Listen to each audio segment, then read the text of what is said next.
Bom dia, sejam todos bem-vindos a mais um webinar do programa Difusão Digital da ABM, Associação Brasileira de Metalurgia, Materiais e Mineração. Eu sou o Valdomiro Romano da Silva, diretor de operações da ABM.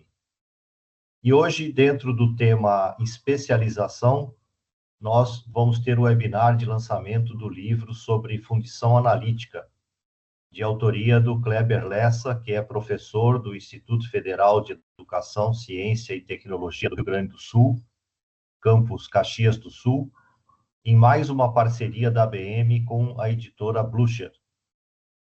Nesse webinar, o professor Kleber vai apresentar a estrutura do livro e, de forma simplificada, os conceitos fundamentais da solidificação dos materiais metálicos e da metalurgia aplicada ao projeto de alimentação e enchimento de peças fundidas. E como moderador desse webinar, nós vamos contar com a participação do professor Carlos Alberto Mendes Moraes, da Universidade do Vale do Rio dos Sinos, a Unicinos. Contaremos também com a participação da editora Blucher, na presença do Eduardo Blucher, que é o publisher da empresa. Bom, então, para iniciar, eu chamo o professor Carlos Alberto. Bom dia, professor. A palavra é sua agora. Bom dia, Valdomiro. Bom dia a todas e todos. Eu gostaria de agradecer, primeiramente, a ABM, né, por me convidar para mediar esse lançamento de livro do Kleber. Mas antes de dar um prosseguimento, gostaria de passar alguns recados importantes, tá? Para o pessoal que está aí assistindo. No decorrer da apresentação, vocês podem enviar suas perguntas pelo chat, né, do link que vocês estão, aqui do Teams, identificando-se com nome e instituição, que ao final elas serão respondidas pelo palestrante. Tá? Solicitamos a todos que respondam a pesquisa de satisfação que enviaremos após o webinar, para que possamos aperfeiçoar cada vez mais nossos produtos e serviços. Esse webinar ficará disponível no canal ABM TV no YouTube. Faça sua inscrição gratuita no canal e tenha acesso aí um vasto conteúdo de palestras técnicas que a ABM desenvolve durante o ano inteiro.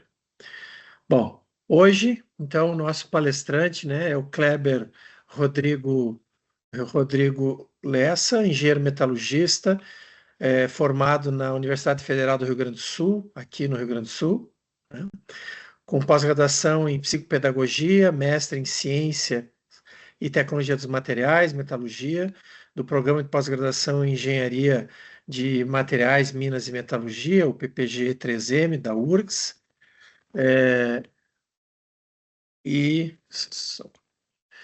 doutor em ciência e tecnologia dos materiais, metalurgia também no PPG 3M, né? Tem pós-doutorado na Alemanha, no Helmut-Zentrum Herrengestach, né? Esse acertei aí. Atualmente atua como professor e pesquisador no Instituto Federal de Educação, Ciência e Tecnologia do Rio Grande do Sul, campus Caxias do Sul. Mas antes da palestra do Kleber, né, gostaria de chamar o Eduardo Blucher para nos contar um pouco sobre a parceria entre a ABM e a editora Blucher na publicação de livros técnicos e sobre as novidades desse livro de fundição analítica. Obrigado pela presença, Eduardo. Obrigado pelo convite. Carlos, obrigado. Valdomiro, obrigado. Professor Kleber, bom dia. Só pelo currículo do professor, que quem acha, identifica essas pérolas acadêmicas para a editora é a ABM. Quer dizer, sem a ABM a gente não teria acesso a esse professor de qualidade e a conseguir publicar livros como a gente faz. A ABM funciona como um grande... em biologia a gente chama de comensalismo, né? Quer dizer, as duas partes se beneficiam de estar juntas, né? A ABM traz para a editora professores acadêmicos especiais capazes de produzir obras que são muitas vezes muito melhores do que a gente tem no exterior. A gente tem a barreira do idioma no Brasil para levar essas obras para fora, mas a qualidade das obras do Brasil tem uma qualidade impressionante e podiam ser vendidas na Alemanha, nos Estados Unidos, com grande facilidade pela qualidade dos livros. Essa relação com a ABM tem funcionado e tem existido há, acho que há mais de uma década já, e a gente funciona com essa simbiose, né? A Blucher consegue publicar livros, no futuro AI vai fazer parte dessa conversa também, e a gente contribui para a sociedade e para a área de metalurgia e materiais, conseguindo fazer a parte acadêmica chegar aos profissionais. A gente passa a ser a ponte entre a academia e o mercado. Isso é muito bom. Então, parabéns, professor, e obrigado pelo convite. Obrigado, Eduardo. Agora eu gostaria de saber do Valdomiro quais os lançamentos que ainda vem por aí, Valdomiro. Bom, eu estou sempre desafiando o Eduardo aí, né? A gente, desde 2019, se não me engano, antes da pandemia, 2018, 2019, a gente fez uma mudança no modelo de negócio, vamos dizer assim, da ABM naquilo que diz respeito às publicações, né? Até então, a ABM é quem publicava, editava, comercializava, né, os seus livros, né? E então, numa conversa com o Eduardo lá nessa época, a gente combinou, né, de passar essa atividade, né, vamos dizer assim, para quem entende do negócio, que é a editora, né? E aí ficou valendo a longa parceria, a longa amizade que a gente tinha com o Eduardo. Então, a editora Blucher assumiu isso desde então, né? E eu lembro que foi em 2021 que a gente publicou o primeiro livro dentro desse novo modelo, né? Em que a BM busca o conhecimento, né, por intermédio dos autores e tal, e a gente apresenta para a editora a proposta do livro, né, do tema, do autor, enfim, né, e a editora aceitando, né, vamos dizer, essa proposta, vendo valor nisso, né, eles então assumem o compromisso de editar, publicar e comercializar os livros, né. Então, de lá para cá, o primeiro, se não me engano, foi o livro de tratamento térmico, né, do professor Pinedo. Eu acho que nós já publicamos, acho que uma dúzia de livros, se não me engano, né, por aí.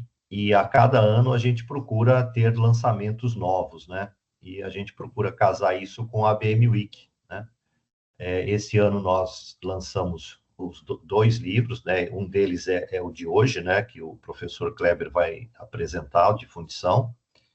Lançamos um outro de técnicas de preparação, de amostras para análise metalográfica. O ano passado foram 5 livros que nós lançamos, né? Os 3 da coleção de refratários, mais o livro de siderurgia e mais o livro de metalurgia do pó. Então, isso está fazendo parte de um planejamento estratégico que a ABM fez, né? Lá atrás, em 2018, de atualizar a sua coleção de livros, né? A gente sabe que a metalurgia e principalmente os materiais, enfim, é uma ciência ainda nova, né? Se a gente comparar com as outras, né? E a gente tem sempre novidades, né? Em termos de tecnologias, de processos. E isso exige uma frequência de atualização, né? Maior do que para outras ciências, né? Então, é importante a gente fazer essa atualização para continuar oferecendo, né, para o mercado, né, enfim, para a nossa comunidade, conhecimento de valor, conhecimento atualizado.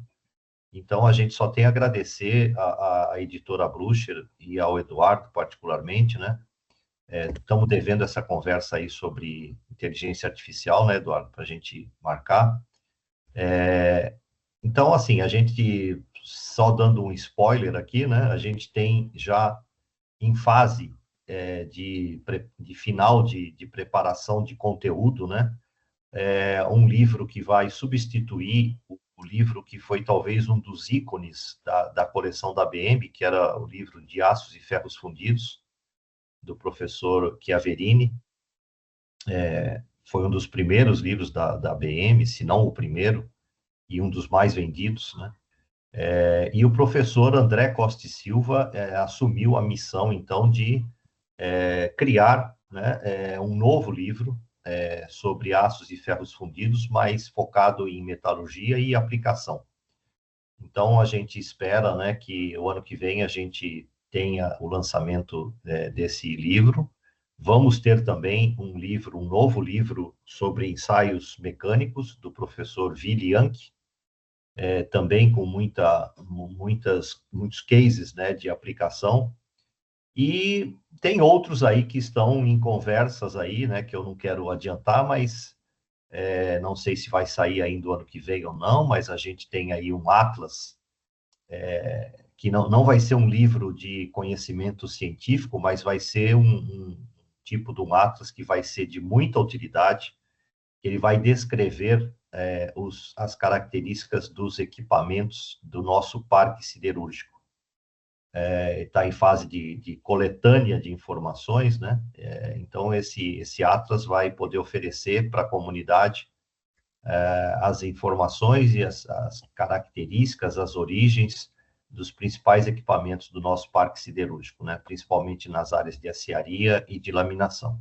Então, essas são algumas das novidades que a gente espera lançar no ano que vem, né? Esse ano, acho que a gente já está encerrando com esses dois, que nós lançamos agora na BM Week. Então, enfim, né? E para finalizar, eu quero lembrar que os associados da BM, eles usufruem de um desconto na compra, né, dos livros, não só da coleção da BM, mas por uma concessão aí do Eduardo, né, da editora. Em todo o catálogo da editora Blucher, os associados da BM também têm desconto de 30%, né, na aquisição de qualquer título, né, seja da coleção da BM, seja do catálogo da editora. O Eduardo fez que não lá, que não é uma concessão, né, Eduardo? É uma parceria que a gente É uma tem. parceria, não é concessão. Volto a dizer, a Isso aí. relação não é concessão. É isso aí. Eu estou corrigindo aqui a minha fala. Então, é isso aí, pessoal. Eu agradeço ao professor Kleber pela gestação aí desse livro, né, que veio tapar um buraco, né, que a gente tinha nos nossos títulos, né, que era ter um título sobre fundição, né. Então, é uma lacuna importante que foi preenchida, né. E só tenho a agradecer aí ao professor Kleber por ter dado essa oportunidade para a BM, ao professor Carlos Alberto, né, que aceitou o convite aí para moderar esse debate de hoje. E eu volto aí com a palavra, então, para o Carlos Alberto. Obrigado a todos e aproveitem bastante, ok? Ok, obrigado, Valdomiro. Sem mais delongas, né, nessa manhã de 22 de outubro de 2025, chamamos aí num dia super ensolarado aqui no Rio Grande do Sul, em São Leopoldo, chama aí o professor Kleber Lessa para brilhar nessa manhã aí com a apresentação do livro Fundição Analítica. Vai lá, Kleber. Bom dia a todos e todas. Já começo agradecendo ao professor Carlos Alberto por topar ser o host, me apresentar aqui nesse webinar. Agradecimento especial também ao Valdomiro, ao Eduardo, à Luciene, né, que deram todo esse suporte, toda essa força da BM para que a gente conseguisse desenvolver, gestar, como o Valdomiro falou, né, gestar essa obra, e até em outro momento posso falar um pouco mais sobre essa gestação, mas demorou mais do que 1 ano, 2, tá? Aproximadamente uns 10 anos.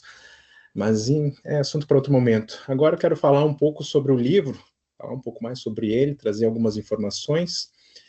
Então, eu vi aqui no chat aqui que alguém já falou solicitou a capa. Então, vamos lá. Aqui seria a capa do livro, e eu dividi ele em 5 partes principais, sendo que a primeira seria sobre os fundamentos da solidificação para a fundição. Para quem já me conhece do Instagram, WhatsApp, né, eu tenho colocado bastante vídeos sobre metalurgia em geral e, obviamente, agora que foi feito o lançamento do livro, trazendo algumas informações de algumas partes específicas, algumas matérias que são interessantes, né? E aí, por exemplo, aqui da parte 1, então, se você fazer um escaneamento aí no QR Code, você vai ver lá um Reels lá, que vai falar um pouco sobre essa parte aí em algum assunto específico. Mas não vou falar tanto dessa parte porque é o tema, né, do webinar de hoje.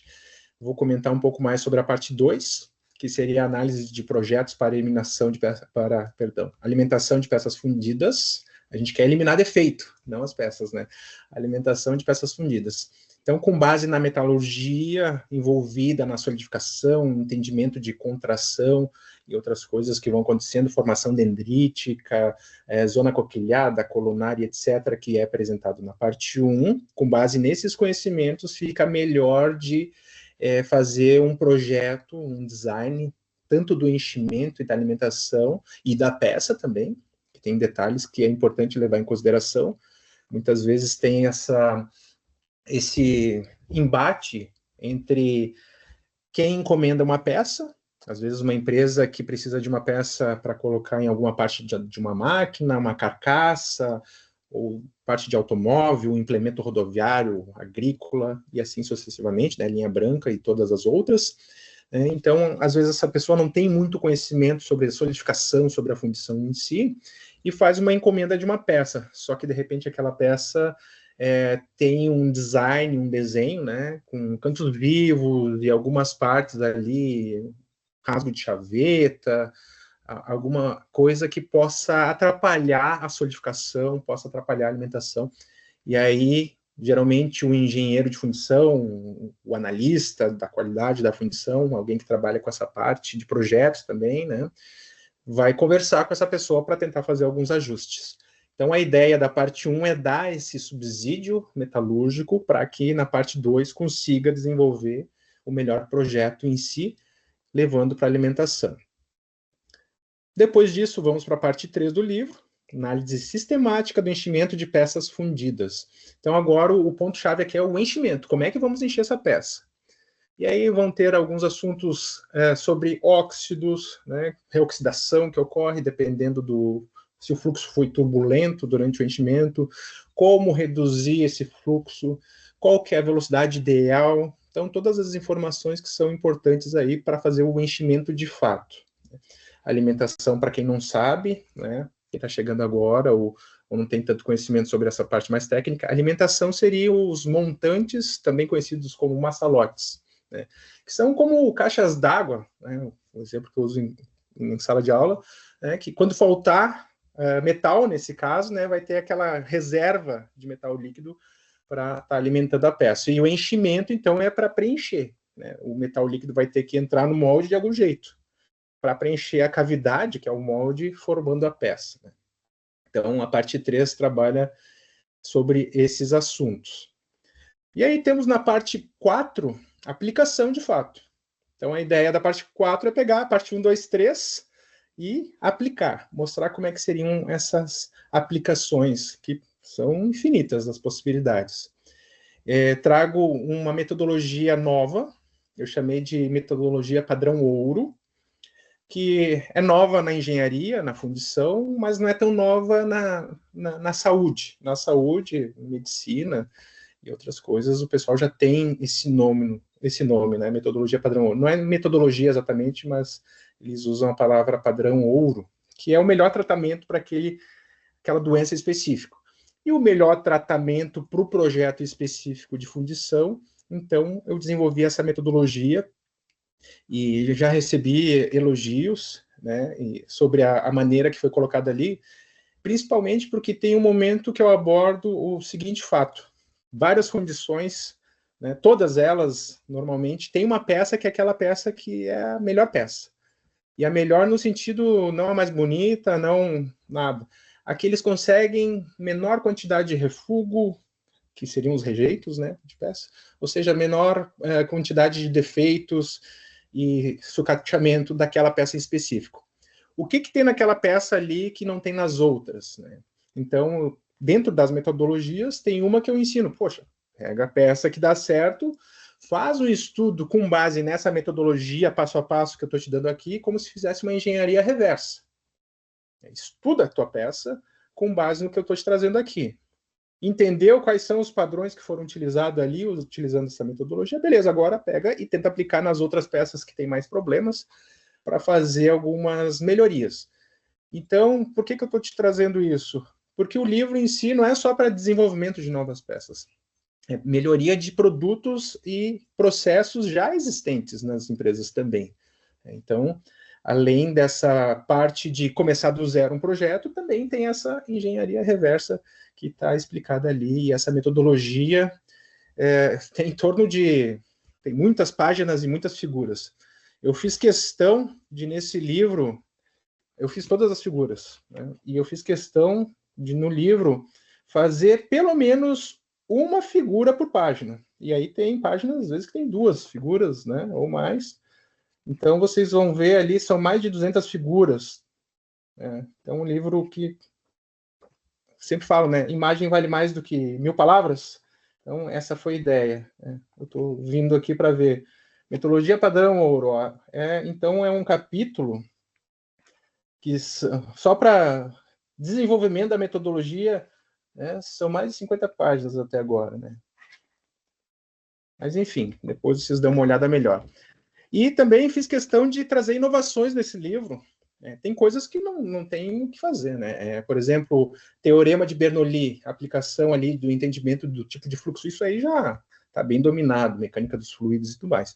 Tem, né, a mecânica dos fluidos aplicada aí para fundidos, né? Aí não tem novidade. Mas também trouxe inteligência artificial aplicada na fundição e trouxe uma inovação nos livros da Blucher, talvez agora, né, o Eduardo acha interessante trazer para os outros livros aí, né, mas fica o registro aqui que eu consegui trazer essa inovação, que são aulas dentro do livro, né? Então, assim como vocês estão vendo QR Code aqui, para dar uma olhada lá no Reels, né, também tem algumas partes do livro que vai ter um QR Code, você vai escanear com o seu celular ali, vai abrir um vídeo lá no YouTube, com uma aula ali de 5 minutos, 2 minutos, sobre aquele tema específico daquela parte do livro. Então tem vários QR Codes espalhados aí, fica aí de gamificação, para vocês irem atrás dos QR Codes aí e aprender um pouco mais. Então o livro em si, ele expande. São 408 páginas, mas na verdade é muito mais, porque tem também esses vídeos extras aí, fora todo o material que eu disponibilizo gratuitamente nas minhas redes. E chegando finalmente à parte 5, fundição eficiente. Qual que é a ideia desse capítulo aqui? Dessa parte, né? Tem diversos capítulos em cada uma das partes. Beleza, já entendi fundamentos de metalurgia, solidificação, já sei fazer o projeto de alimentação, que tem diversos desenhos, diversos projetos ali sugeridos, né? Já sei fazer o enchimento da minha peça, já apliquei, fui de cabo a rabo aqui, já rastreei, já entendi a engenharia reversa, já melhorei. Aí temos a parte 5 trazendo mais dicas ainda sobre algumas questões que podem deixar mais eficiente ainda. Por que regra 80-20? Vocês devem conhecer, né? Pareto trouxe um artigo 1800 e alguma coisa, mais para o lado social, e é muito aplicado hoje em todas as grandes empresas, todas as siderúrgicas. Quando eu trabalhei na Gerdau, eu me lembro que se utilizava aí os teoremas de Pareto para desenvolvimento, para verificar defeitos e outras coisas. Mas, basicamente, o que é? 80% do que dá errado, defeito em produto, processo, geralmente 20% do processo é responsável por 80% dos problemas. Então, teoricamente, se você trabalhar focado mais naqueles, não necessariamente 20%, 10%, 20%, né, você consegue resolver 80% dos problemas. Isso serve para tudo, né? Não ia deixar de servir para fundição. Então, eu trago o que poderiam ser esses 20% dentro da fundição. Tento trazer aí para que as pessoas, né, que trabalham em fundição consigam aplicar e aí tentar resolver 80% dessas questões aí. E é nesse capítulo que tem, por exemplo, a inteligência artificial, e é falado também um pouco sobre simulação. Certo? Então vamos lá. Quem ainda não teve nenhum contato com o livro, agora é a hora. Então tem uma amostra grátis, diretamente no site da editora Blucher, você consegue baixar também no meu Instagram, indo lá na link da bio. Mas se você também escanear agora aqui, você consegue baixar nesse exato momento, e é interessante porque você consegue dar uma olhada no sumário, para ver se são assuntos realmente que te interessam, né? Então, aproveite, dá uma escaneada e você vai conseguir baixar um PDF nesse exato momento. São 43 páginas. Dentro dessas 43 páginas vai estar o assunto que eu vou trazer hoje, né? Então, também vai ficar aí disponível depois, né? Eu acho que vai demorar umas 2 semanas para o pessoal da ABM conseguir disponibilizar no YouTube. Só procurem pelo canal da ABM lá, tem diversos vídeos excelentes, já vi vários. Então fica aí também a dica e o convite. Entrando de fato agora, então, na parte 1 do livro, um dos capítulos, perdão, é solidificação analítica. Então, eu trouxe de uma maneira simplificada aqui, né, um conceito sobre estado líquido, que basicamente, quando os átomos estão com uma grande quantidade de energia, que é o calor, nesse caso, né? Calor é energia, né? Caloria é um tipo de energia. Então, eles estão com uma grande quantidade de energia, então eles estão cheios de agito, né? E aí eles se mantêm em movimento. O estado líquido, então, são átomos em movimento, totalmente aleatório, né? Aí eu chamo de caldo de átomos ou sopa de átomos, ambos os conceitos didáticos servem nesse caso aqui. Então eu quero que vocês imaginem que essas bolinhas amarelas estão em movimento para lá e para cá. Quando a energia vai diminuindo, ou seja, a temperatura vai diminuindo, se a energia diminui, a agitação também diminui, né? E aí começam os átomos a diminuir o movimento e se aglomerarem. Então, ali vocês estão vendo na tela, então, alguns átomos fazendo essa pequena aglomeração, né, formando algumas ligações de curto alcance que se chamam, e isso aqui começa a ser próximo do nosso ponto de solidificação dos materiais metálicos. E agora eu trago aqui um círculo, que todo mundo tem noção que é uma circunferência, e toda circunferência tem um raio, certo? Então, vai ter um QR Code para ser escaneado no livro falando sobre essa questão do raio crítico, nucleação homogênea, heterogênea.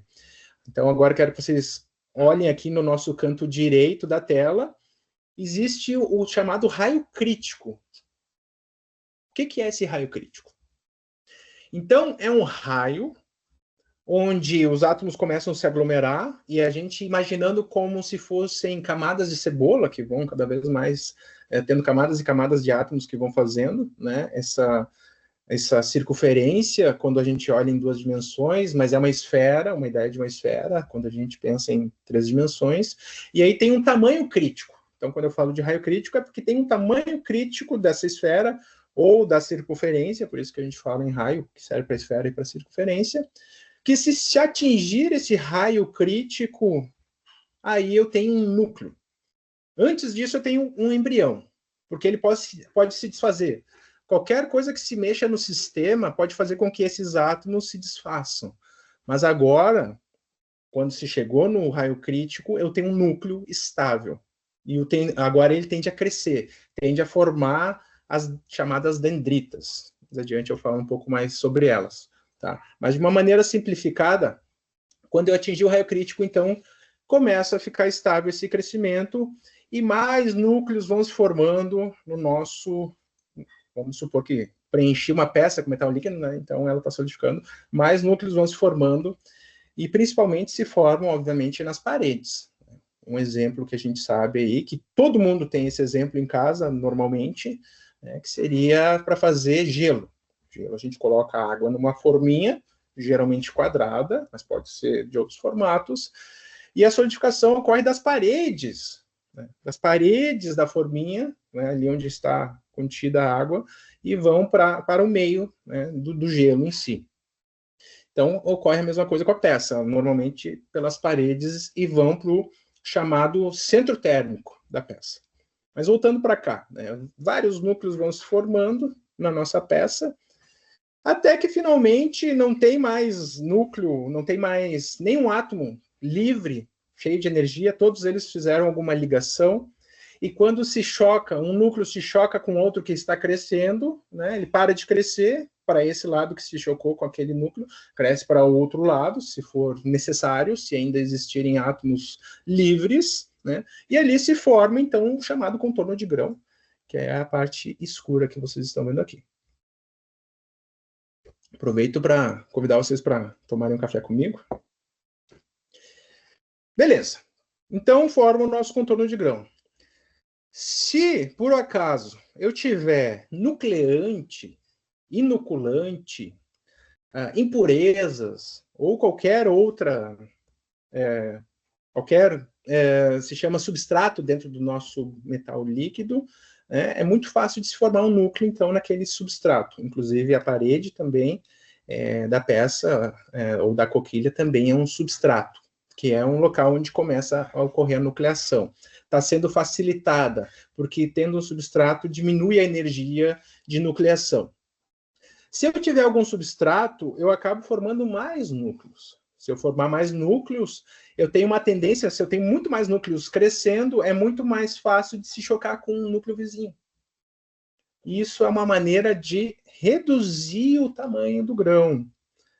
E aí, vocês muito bem sabem, se não sabem, vou trazer a informação agora, se a gente diminui o nosso tamanho do grão, tem até norma STM para isso, a gente aumenta a resistência mecânica.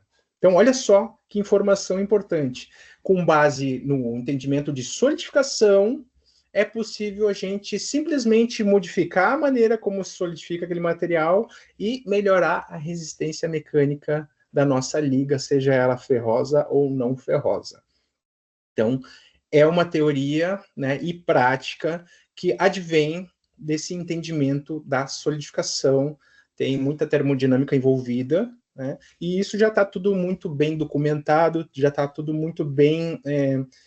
já existem produtos que auxiliam nesse sentido, mas é muito bom a gente saber de onde é que vem, para que a gente consiga fazer melhorias nos nossos produtos e processos, se for necessário.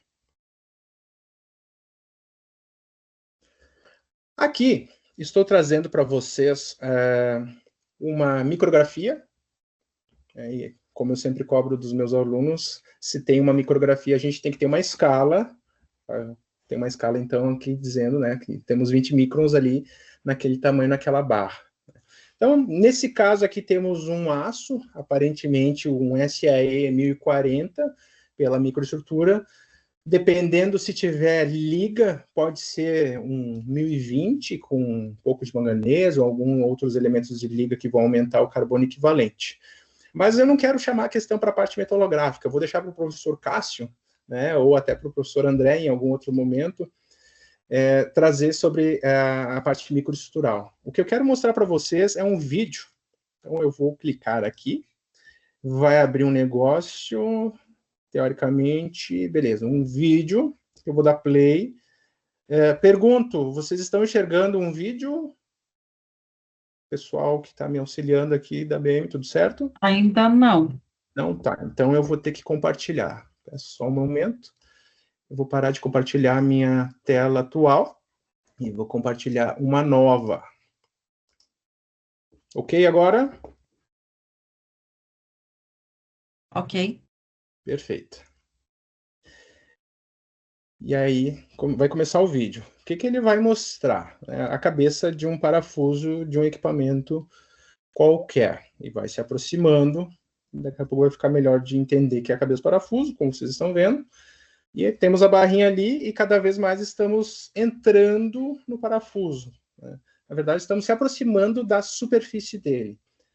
Ao ponto que a gente já vai começar a verificar algumas coisas claras, outras escuras, sendo que as claras é a ferrita, ferro alfa, e as escuras, quando a gente chegar mais próximo, vamos perceber que é a perlita, vão ter camadas, né, lamelas de cementita e ferrita alternadas. E vamos continuar se adentrando aqui na superfície, aproximando, na verdade, né? 5 microns, 2 microns, agora fica bem fácil de perceber, né? A cementita e a ferrita.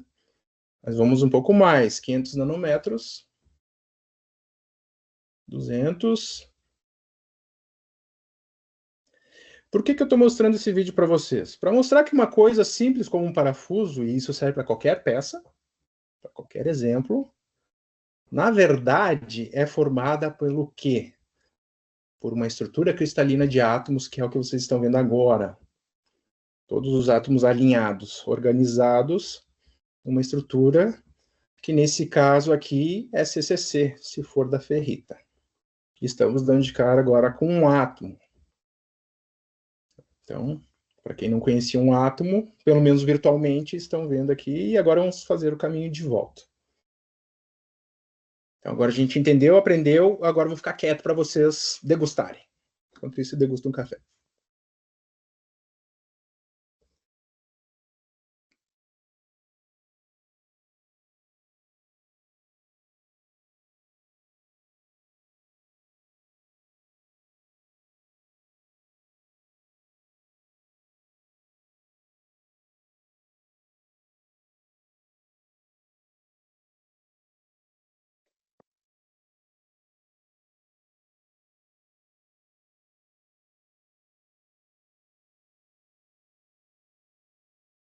Pessoal, vocês não estão no mudo, tá? Eu que estou quieto. Que está chegando agora. Muito obrigado, 92 pessoas presentes. Muito obrigado por dedicarem esse tempo. Sei que muitos estão trabalhando, outras pessoas deram uma fugidinha no intervalo do recreio. Muito obrigado. E depois, muitas outras vão estar assistindo também no YouTube.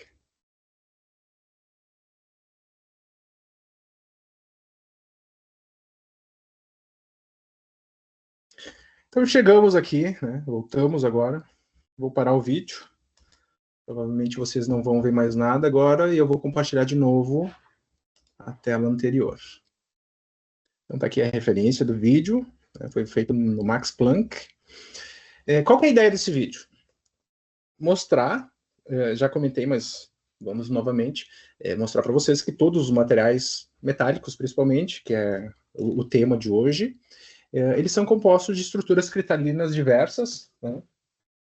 Tenho que eu uso em aula aqui, meu CFC, né? Estruturas cristalinas, que são os átomos que vão se organizar nessa estrutura, e dependendo da maneira como se organiza essa estrutura, é o que vai dar a nossa resistência mecânica também. E aí tem a formação de fase martensita, que vai ficar de uma maneira diferente essa estrutura, e assim sucessivamente, que muito provavelmente o professor Pinheiro, né, eu tenho uma coleção de livros aqui, no fim, vocês não vão enxergar, mas aqui o livro de tratamentos térmicos do professor Pinheiro, excelente, muito provavelmente ele falou sobre isso, então não vou comentar tanto sobre. Que vocês tenham essa noção, né, que tudo é feito de átomos e uma organização atômica que ocorreu uma solidificação. 99,9% dos materiais metálicos vão passar pela solidificação. Professor, eu trabalho com soldagem, com usinagem, com conformação mecânica, eu preciso saber sobre solidificação? A pergunta é, você vai trabalhar esses processos com metais? Sim, então sim, você tem que entender sobre solidificação, nem que seja o básico, nem que seja de uma maneira simplificada, como eu estou tentando trazer para vocês agora, ok? Vamos lá, seguindo.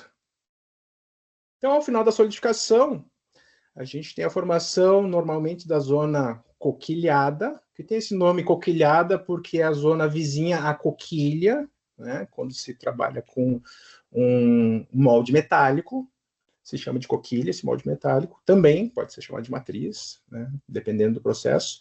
Depois se forma uma zona que é chamada de colunar, e, por fim, uma zona equiaxial. Então, a coquilhada, vocês já estão percebendo que tem um refinamento de grão, porque é como se recebesse um choque térmico, né, em contato ali com a parede do molde, e por isso que acaba sendo mais refinada essa parte.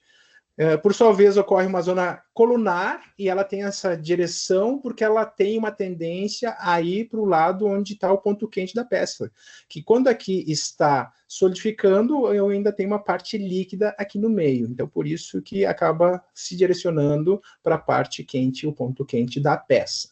E por fim, forma a zona equiaxial.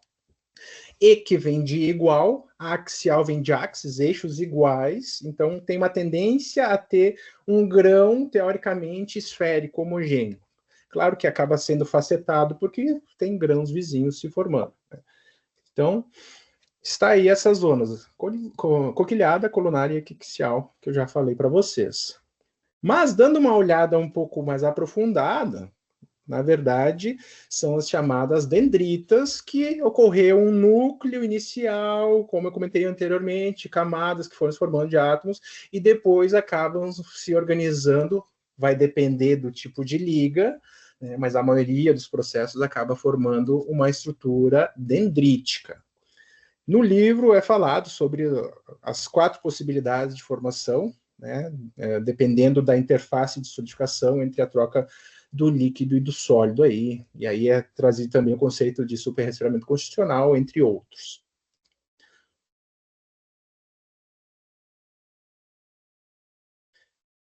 Vou mostrar outro vídeo aqui para vocês, então eu vou sair daqui.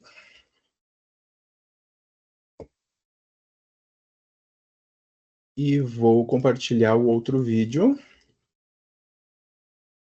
Tudo certo? Ok. Vamos lá. Aí vocês vão entender como é que é esse crescimento dendrítico. Um pouco melhor agora. Obviamente, porque é uma simulação, mas está mostrando os braços dendríticos que vão crescendo nos eixos cartesianos, né?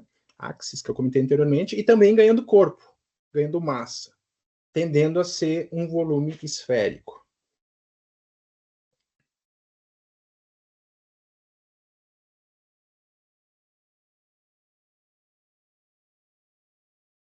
Agora vocês vão ver um vídeo mostrando de fato um crescimento dendrítico.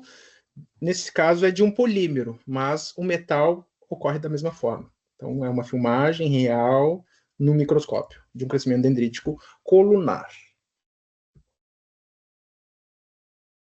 Vocês vão notar que algumas dendritas têm mais força que outras, né? Se sobressaem, daí aquelas param, ali vai formar o contorno de grão e segue o crescimento dendrítico. Na próxima cena, vocês vão ver uma simulação, né, formando a zona coquilhada, depois a colunar e as equiaxiais.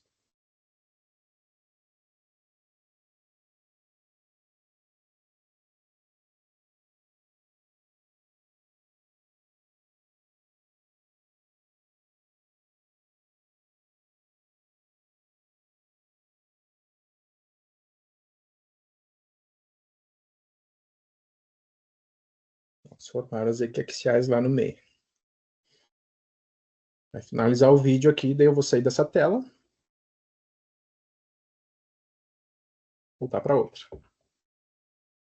Não sei se notaram, mas eu vou colocando aqui qual figura do livro são essas que estão sendo mostradas. E aí, como eu comentei anteriormente, agora lá na figura 13.7, na página 370, dependendo da maneira como se solidifica, vai ter uma tensão residual, né, conforme a maneira que o processamento ocorreu. O que é a tensão residual? É a tensão final que vai existir na peça depois que o processo terminou, o processo de solidificação nesse caso.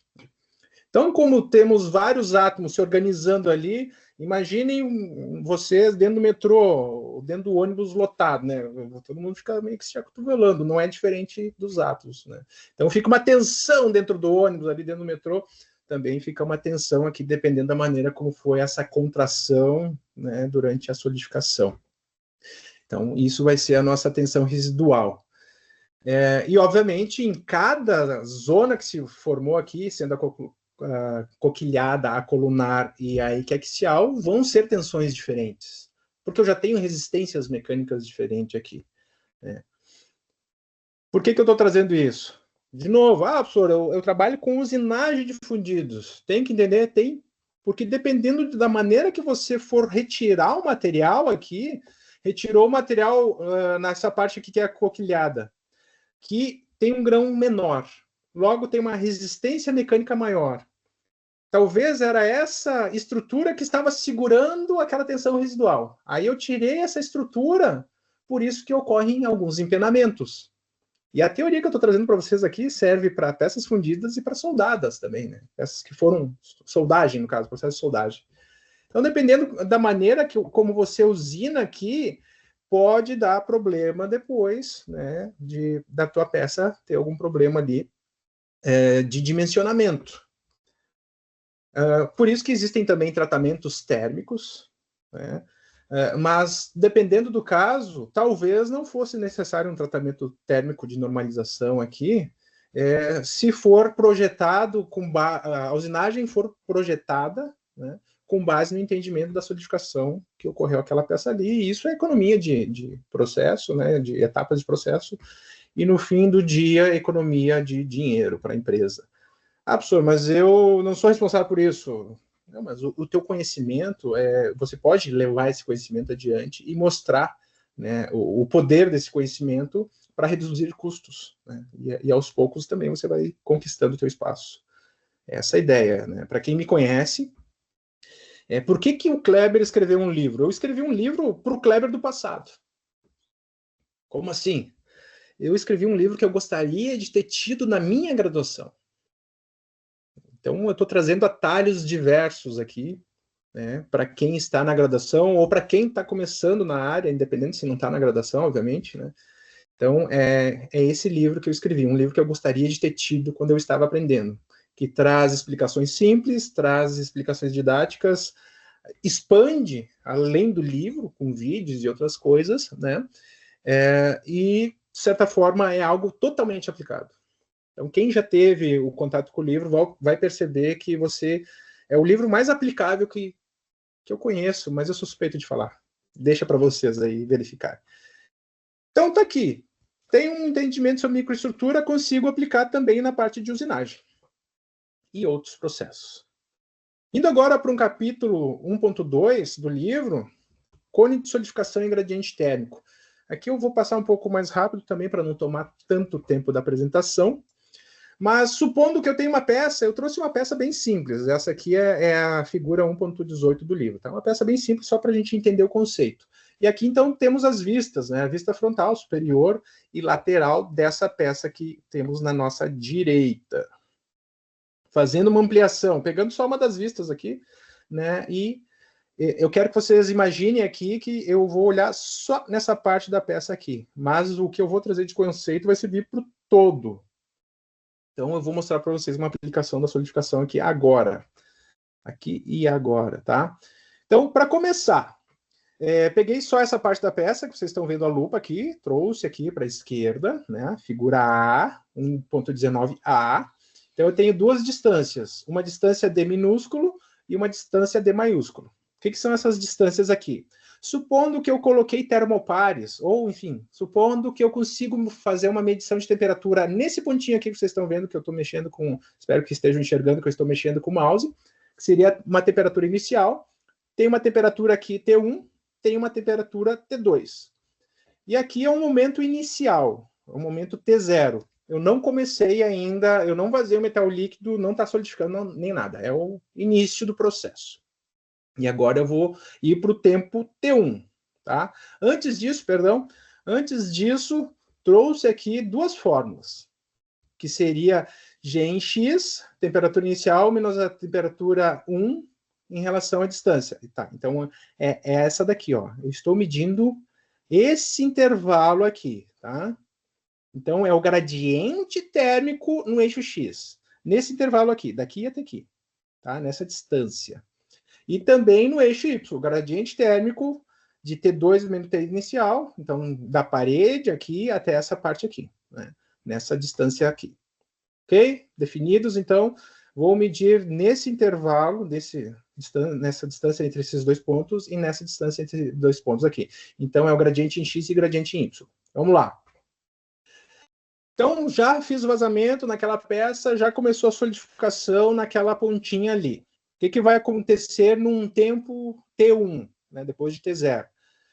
Então, vai começar a ocorrer a solidificação dessa direção aqui, vindo da esquerda para a direita. Vai formar uma interface entre o metal líquido que está em amarelo aqui, então temos uma interface e temos uma parte um pouco laranja aqui, né, que seria a chamada zona pastosa. Então, não está totalmente líquido, mas também não está totalmente sólido. Num tempo T2, essa interface andou mais um pouco, interface líquidos, que também é aqui onde ocorre a nossa chamada temperatura líquidos, lá dos diagramas de fases, né? Avançou um pouco mais. Então, o líquido está aqui, a zona pastosa está aqui. E aí eu tenho uma distância x1, né, que foi o que andou dessa parede até esse momento aqui. Vão entender já essa distância quando eu ir para o tempo T3 aqui. Solidificação ainda está ocorrendo, a interface líquidos continua avançando para dentro da peça, temos a zona pastosa aqui e formamos a nossa interface sólidos, que é, lembrando também do diagrama de fases, a linha sólidos é abaixo da qual tudo está sólido. Então já temos uma parte totalmente sólida aqui da peça. Lembram do tempo x, o ponto x1 linha aqui, não é nem linha, é só x1. E aí temos o ponto x2. Por que temos esses dois pontos? Porque dessa forma eu consigo medir a minha velocidade de solidificação, se for necessário. Software de simulação faz isso, mas eu também posso fazer na mão grande, se eu quiser. E no tempo T4 continua, né? A interface está indo mais para lá, líquidos, a sólidos também está indo mais para cá, e eu tenho uma distância aqui que eu consigo medir, essa distância entre a interface líquidos e a interface sólidos. Tá? Então, olha só, pessoal. Aqui, vou repetir rapidamente tudo que eu falei para vocês, só que com figuras maiores. Então, num primeiro momento, ocorre uma extração de calor aqui nas quinas, né, que é onde é mais fácil de extrair o calor. Eu tenho duas interfaces de extração de calor, forma então aqui, né, a linha líquidos, que é a minha interface líquidos, que é a interface entre a parte totalmente no estado líquido e o que começa a solidificar, então formando a parte pastosa. E aí vai avançando essa minha solidificação. Tem uma distância, então, entre a chamada interface líquidos e a minha interface sólidos. O que é essas interfaces aqui, que são as isotermas? Durante essas linhas aqui, temos a mesma temperatura, tanto na líquidos quanto na sólidos. Mas o que eu quero destacar, e essa aqui é a figura 42, eu quero deixar a parte pastosa e pegar só essas duas isotermas, tanto a líquidos quanto a sólidos, como eu fiz aqui para vocês. Vocês vão perceber que a sólidos, ela tem um ângulo mais fechado, né? Acho que assim, vocês estão olhando, um ângulo mais fechado da sólidos em relação a líquidos, tá? Na prática, o que isso faz se ocorrer uma solidificação desse jeito aqui? Ó, figura 45.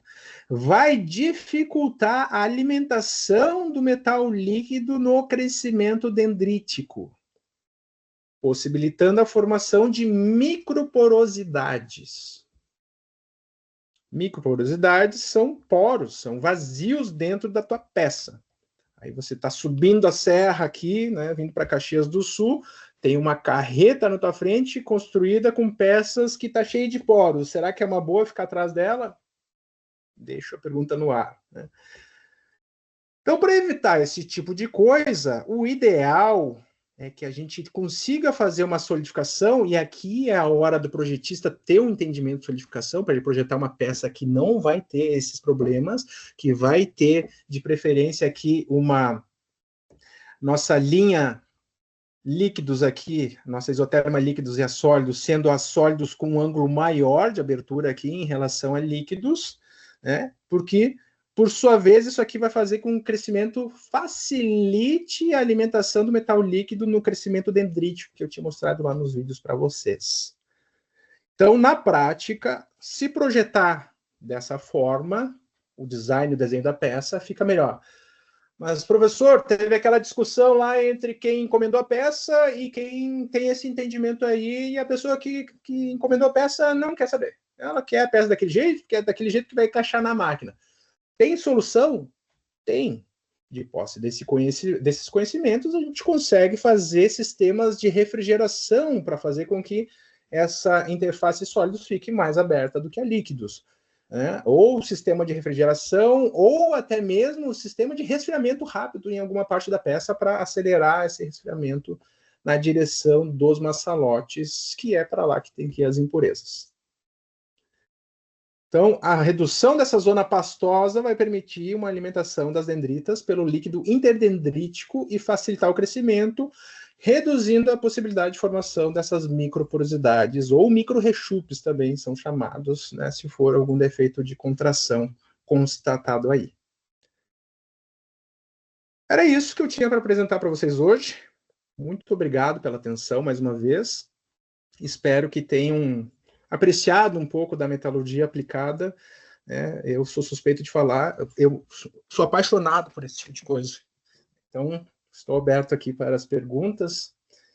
Mais uma vez, muito obrigado ao pessoal da Blucher, em especial o pessoal da ABM da Blucher, a Ana, a Luciene, todo mundo aí que me auxiliou nessa gestação da obra. Muito obrigado. Passo a palavra para o professor Carlos. Obrigado, Kleber. Parabéns aí pela aula. Muito bom.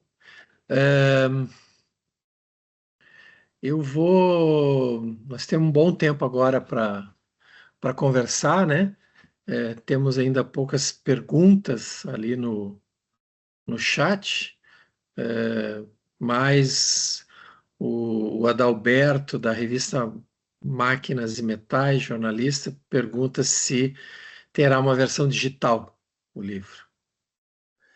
Já tem, né? Já é possível de baixar na Amazon, baixar não, né, comprar na Amazon a versão digital, né, aí precisa de um e-reader, né, que se chama, né, para conseguir ler. Eu particularmente, né, aí é a minha opinião, né, eu gosto, quando livro é técnico, para mim tem que ser aqui, ó. Aí eu consigo anotar, riscar, né, Com certeza. fazer anotações. Inclusive, eu boto, não no meu livro, porque eu sei quase todo ele de cabo a rabo, mas consigo colocar marcações para depois olhar, né, onde é que estão as coisas ali, os marcadores de página. Mas sim, existe, respondendo.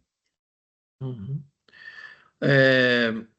Bom, Kleber, eu vou fazer umas perguntinhas aqui que eu anotei, né? Nada muito aprofundado, na verdade, mas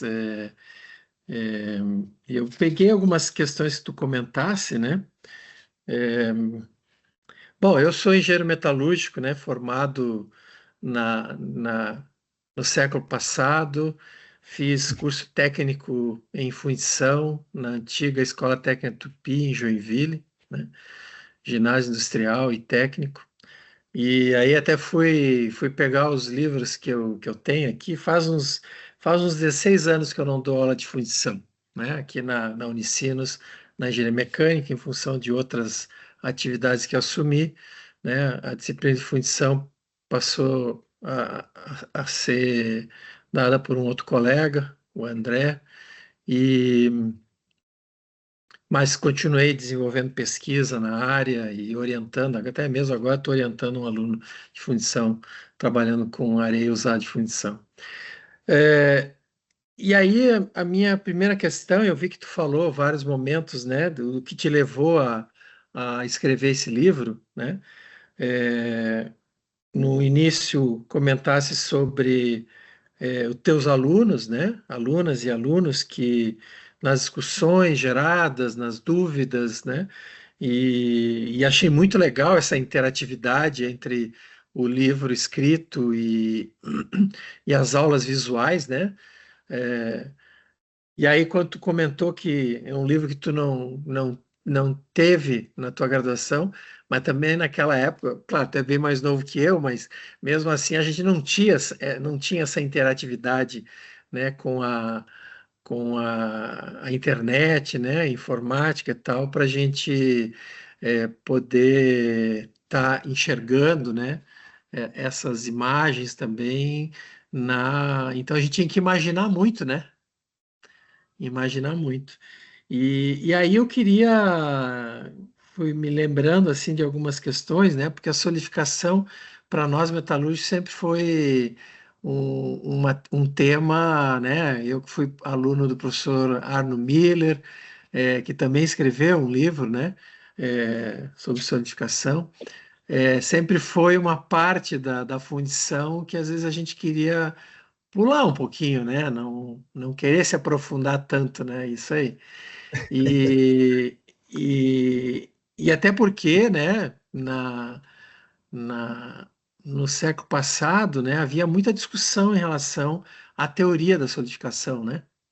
Eu tive a oportunidade até de conhecer pessoalmente o John Campbell, né, lá na Universidade de Birmingham, na Inglaterra, e fiquei maravilhado pela estrutura que eles tinham naquela época, lá em 99, né, que eles estavam contribuindo na consolidação do software, né, do Magma. Né? Mas solidificação sempre foi algo que a gente sempre se questionou muito em função das diferentes teorias, né? E aí eu acho que podia começar falando um pouquinho assim, o que te levou, né, a dar esse nome? Eu dei uma lida ali, mas eu acho que para o público aqui que não teve ainda oportunidade de ver o livro, né, pelo menos as partes iniciais, né, por que fundição analítica, por que discutir solidificação analítica, e também em relação a essas várias teorias, né, que surgiram, né, ao longo do século XX, né, como que te levou, então, a tomar as tuas escolhas, inclusive, e trabalhar nessa rota, né, da teoria da solidificação. Perfeito. Muito obrigado, professor Carlos. Vou começar pelo final, então. Por que solidificação analítica, aquele capítulo? Por que fundição analítica, o nome do livro? Tem poucos livros de fundição e, em geral, eles trazem mais sobre processos, os processos diversos e tal, né? Se a gente pegar a matemática analítica, que a gente aprende no ensino médio, ou até química analítica, que a gente tem na graduação, o que são essas matérias? É, de fato, uma análise, geralmente matemática, do entendimento das reações e do que está ocorrendo ali. Então, como fazer essa parte, tanto de esse entendimento da solidificação, principalmente da parte de contração? Tem como a gente calcular a contração? Né? Tem softwares que fazem isso, mas a gente também pode calcular e ter uma boa ideia.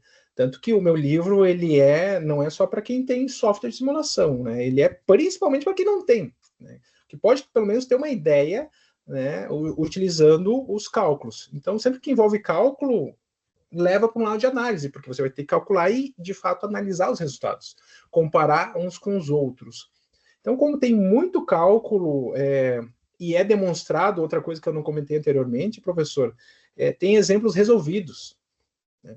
Então, sim, até hoje, eu não me recordo de livro algum na metalurgia, por favor, me ajude, se você souber, né, em português, pelo menos, onde temos, na área de metalurgia, eu acho que na termodinâmica, eu acho que tem, até da Blücher, né, mas na área aplicada de processos, não temos, né, exercícios resolvidos. A pessoa vai falar, quer dizer que está cheio de matemática teu livro, então eu não gosto de matemática, não vou pegar. Não, pelo contrário, está cheio de matemática, mas aí eu trago o exercício resolvido para você conseguir entender melhor, né? E outra coisa que, fazendo um gancho do que o professor Carlos trouxe, eu tenho o livro do Arno Miller, tenho o livro do Campbell, só que conheci o Arno Miller, o professor teve aula com o Arno Miller, né? Eu já não tive aula com ele já estava aposentado. Só que se eu precisasse hoje, infelizmente não, porque ele já é falecido, mas se eu precisasse tirar alguma dúvida com algum autor, vamos lá, anos 2000, professor, anos 2010, o que tu faria se tivesse uma dúvida no livro? Se encontrasse o cara, de repente, em algum congresso, ele te desse um tempo, você perguntaria. Hoje, com a facilidade da internet, eu tenho acesso direto com as pessoas que compraram o livro. Sim. Fiz um grupo no WhatsApp, das pessoas que adquiriram o livro, tem um grupo ali, dá para ir pelo link da minha bio, e a ideia é essa, né, discutir o livro. Tenho dúvidas, ou tenho outros exercícios que eu fiz aqui, ou apliquei dentro da minha empresa aqui, tá aqui.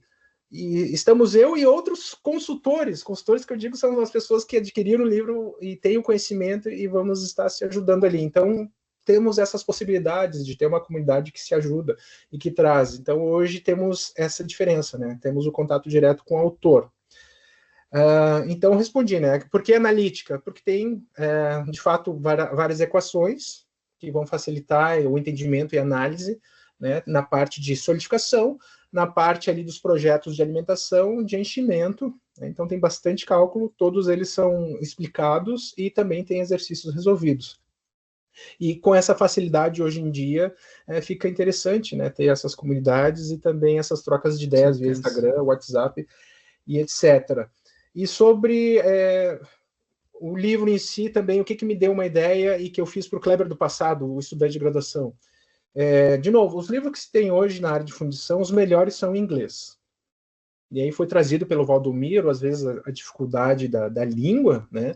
Tem pessoas muito eficientes, muito dotadas de muito conhecimento técnico, mas que porventura podem ter dificuldade na língua inglesa. Então agora temos uma obra em português. O último livro que traz assunto semelhante ao que eu estou trazendo nesse livro é do Mariotto, de 1988, que inclusive foi um curso da ABM na época, que se tornou um livrinho bem pequenininho, né? Que eu tenho ele aqui, inclusive, né? De 1988, professor. E aí também tem do Miyahara, um japonês erradicado do Brasil aqui, que fala sobre projetos de aços, de fundição de aços, que também é de 88 e 89.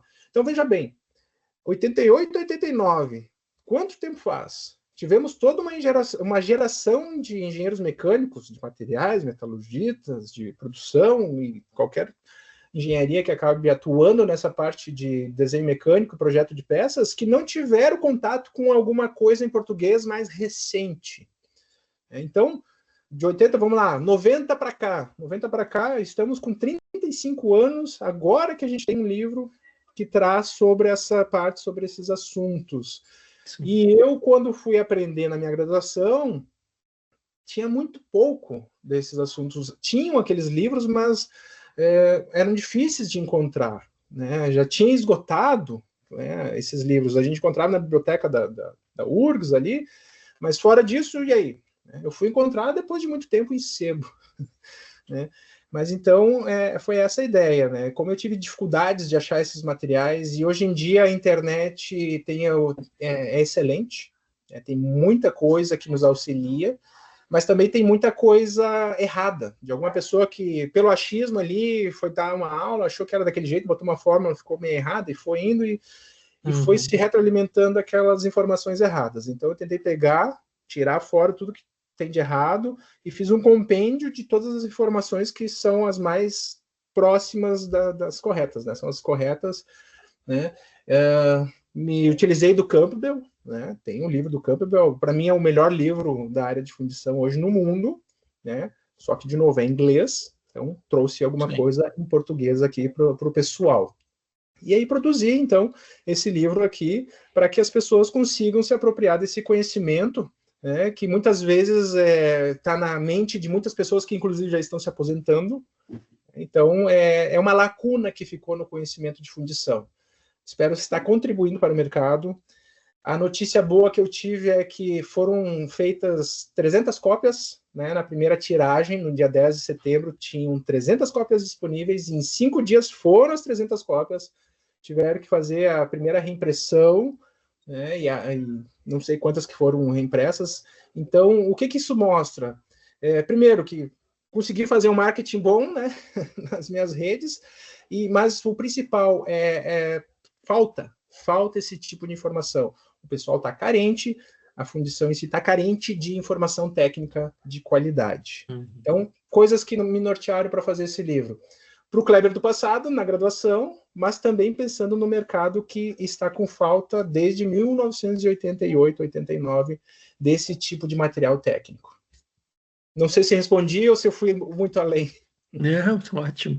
Inclusive, esse livro de 89 eu não tenho, tá? Mas eu tenho talvez o que levou eles depois a aprofundar um pouco a questão da solidificação, que é um livro clássico aqui que foi feito na Sociedade Educacional Tupi, Felsos de Cinzentos de Alta Qualidade, que a gente usou ele, até hoje eu tenho ainda, eram 11 páginas só sobre solidificação. Tu tem aí também, né? Então, nesse livro até tem algumas experiências, né? No final dele, né? Então, eles Mas tinha Que é o uma... projeto de um forno Kubirô, né? Acho que é esse. Isso, e tem de preparação de carga e tal. Então, serviu por muito tempo como uma base aí para os fundidores, né? É, mas é isso aí, bem legal, né? Eu queria que tu falasse um pouquinho sobre essa questão das teorias de solidificação que tu falou, que acabou que tem muitos livros que acabam trazendo informações desconexas ou erradas, né? Ou muito longe, né, do que foi discutido, mas essa questão das frentes de solidificação, elas por muitas décadas aí, o próprio Campbell, né? Acho que no livro dele ele faz também uma análise nesse sentido, né? Eu me lembro de quando uma grande dificuldade alguns anos atrás de mostrar para os alunos esse fenômeno que está acontecendo, né, nas frentes de solidificação, né? É que está acontecendo tanta coisa ali, né? Se a gente pegar ali, é uma interface entre o líquido e o sólido. Nessa interface, eu tenho um líquido que está numa temperatura, um sólido que já está em outra temperatura, tenho difusão ocorrendo, né? Difusão no líquido é facilitada, difusão no sólido é um pouco mais lenta, mas também ocorre, que difusão é a movimentação atômica. Nesse inteirinho está ocorrendo segregação de elementos que têm menor afinidade físico-química com aquele material líquido e com o material sólido, e o sólido, ele tenta, quando ele está se organizando, aquelas estruturas cristalinas ali, os átomos estão se agrupando, eles tentam, o que é a segregação? Os átomos, por uma questão de afinidade físico-química, tentam se agrupar com os pares, aqueles que eles conhecem. O ferro que está ligado com o ferro. Até aceita o manganês ali, porque na tabela química, né, eles têm uma proximidade, né, então na tabela periódica ali, quanto mais próximos esses átomos estão, quer dizer que eles têm maiores afinidades. Só que daqui a pouco tem outros elementos, por exemplo, o enxofre, o fósforo, que são impurezas, né, não tem tanta afinidade assim. Então o ferro, o manganês, tenta ir expulsando esse enxofre, o fósforo. Então está acontecendo tanta coisa naquela interface ali, né? Velocidade está crescendo para um lado, ou seja, está avançando essa frente, e aí nessa frente de solidificação, então acaba concentrando uma quantidade de solutos diversos que estão sendo segregados. E quando eu falo de segregação, não é só impureza, né? Por exemplo, o cromo. O cromo, ele tem uma menor afinidade com o ferro do que o manganês, por exemplo. Então o cromo também acaba sendo segregado, de certa forma, um pouco mais que o manganês. Então está acontecendo tanta coisa ali, físico-química, termodinâmica. E essa é uma parte muito interessante, né? Porque a gente muitas vezes se foca na questão do rechupe, né? Do dimensionamento dos massalotes, etc. Sim. Mas eventualmente pode se esquecer um pouco da questão dos processos de segregação, né? E aí tu elimina o rechupe, mas depois tu tem sérios problemas da presença desses elementos em regiões que levam à fragilidade do material, né? Exato, porque daí quando esses solutos vão se acumulando ali, aí chega um determinado momento, ultrapassa o limite de solubilidade deles, eles formam uma nova fase, né? Aí forma um sulfeto, ou forma uma esteadita, que seria uma fase dura no ferro fundido, sulfeto de manganês seria uma fase um pouco mais mole nos aços, né? Só que se é duro ou mole é diferente daquela fase, é diferente da estrutura cristalina daquele material em si. Se é diferente, acaba sendo um concentrador de tensão. E aí a gente preocupado com massalote, como você muito bem trouxe, né? E aí tem essas outras questões lá dentro da peça que também vão acabar levando a falha por fadiga ou concentrando facilidades de ocorrer uma corrosão ali, né? Como ocorre, por exemplo, nessa segregação do cromo em aços inoxidáveis, né? Que é a sensitização, né? Que aí tem muito mais a ver com a temperatura que está envolvida ali durante a soldagem, por exemplo, né?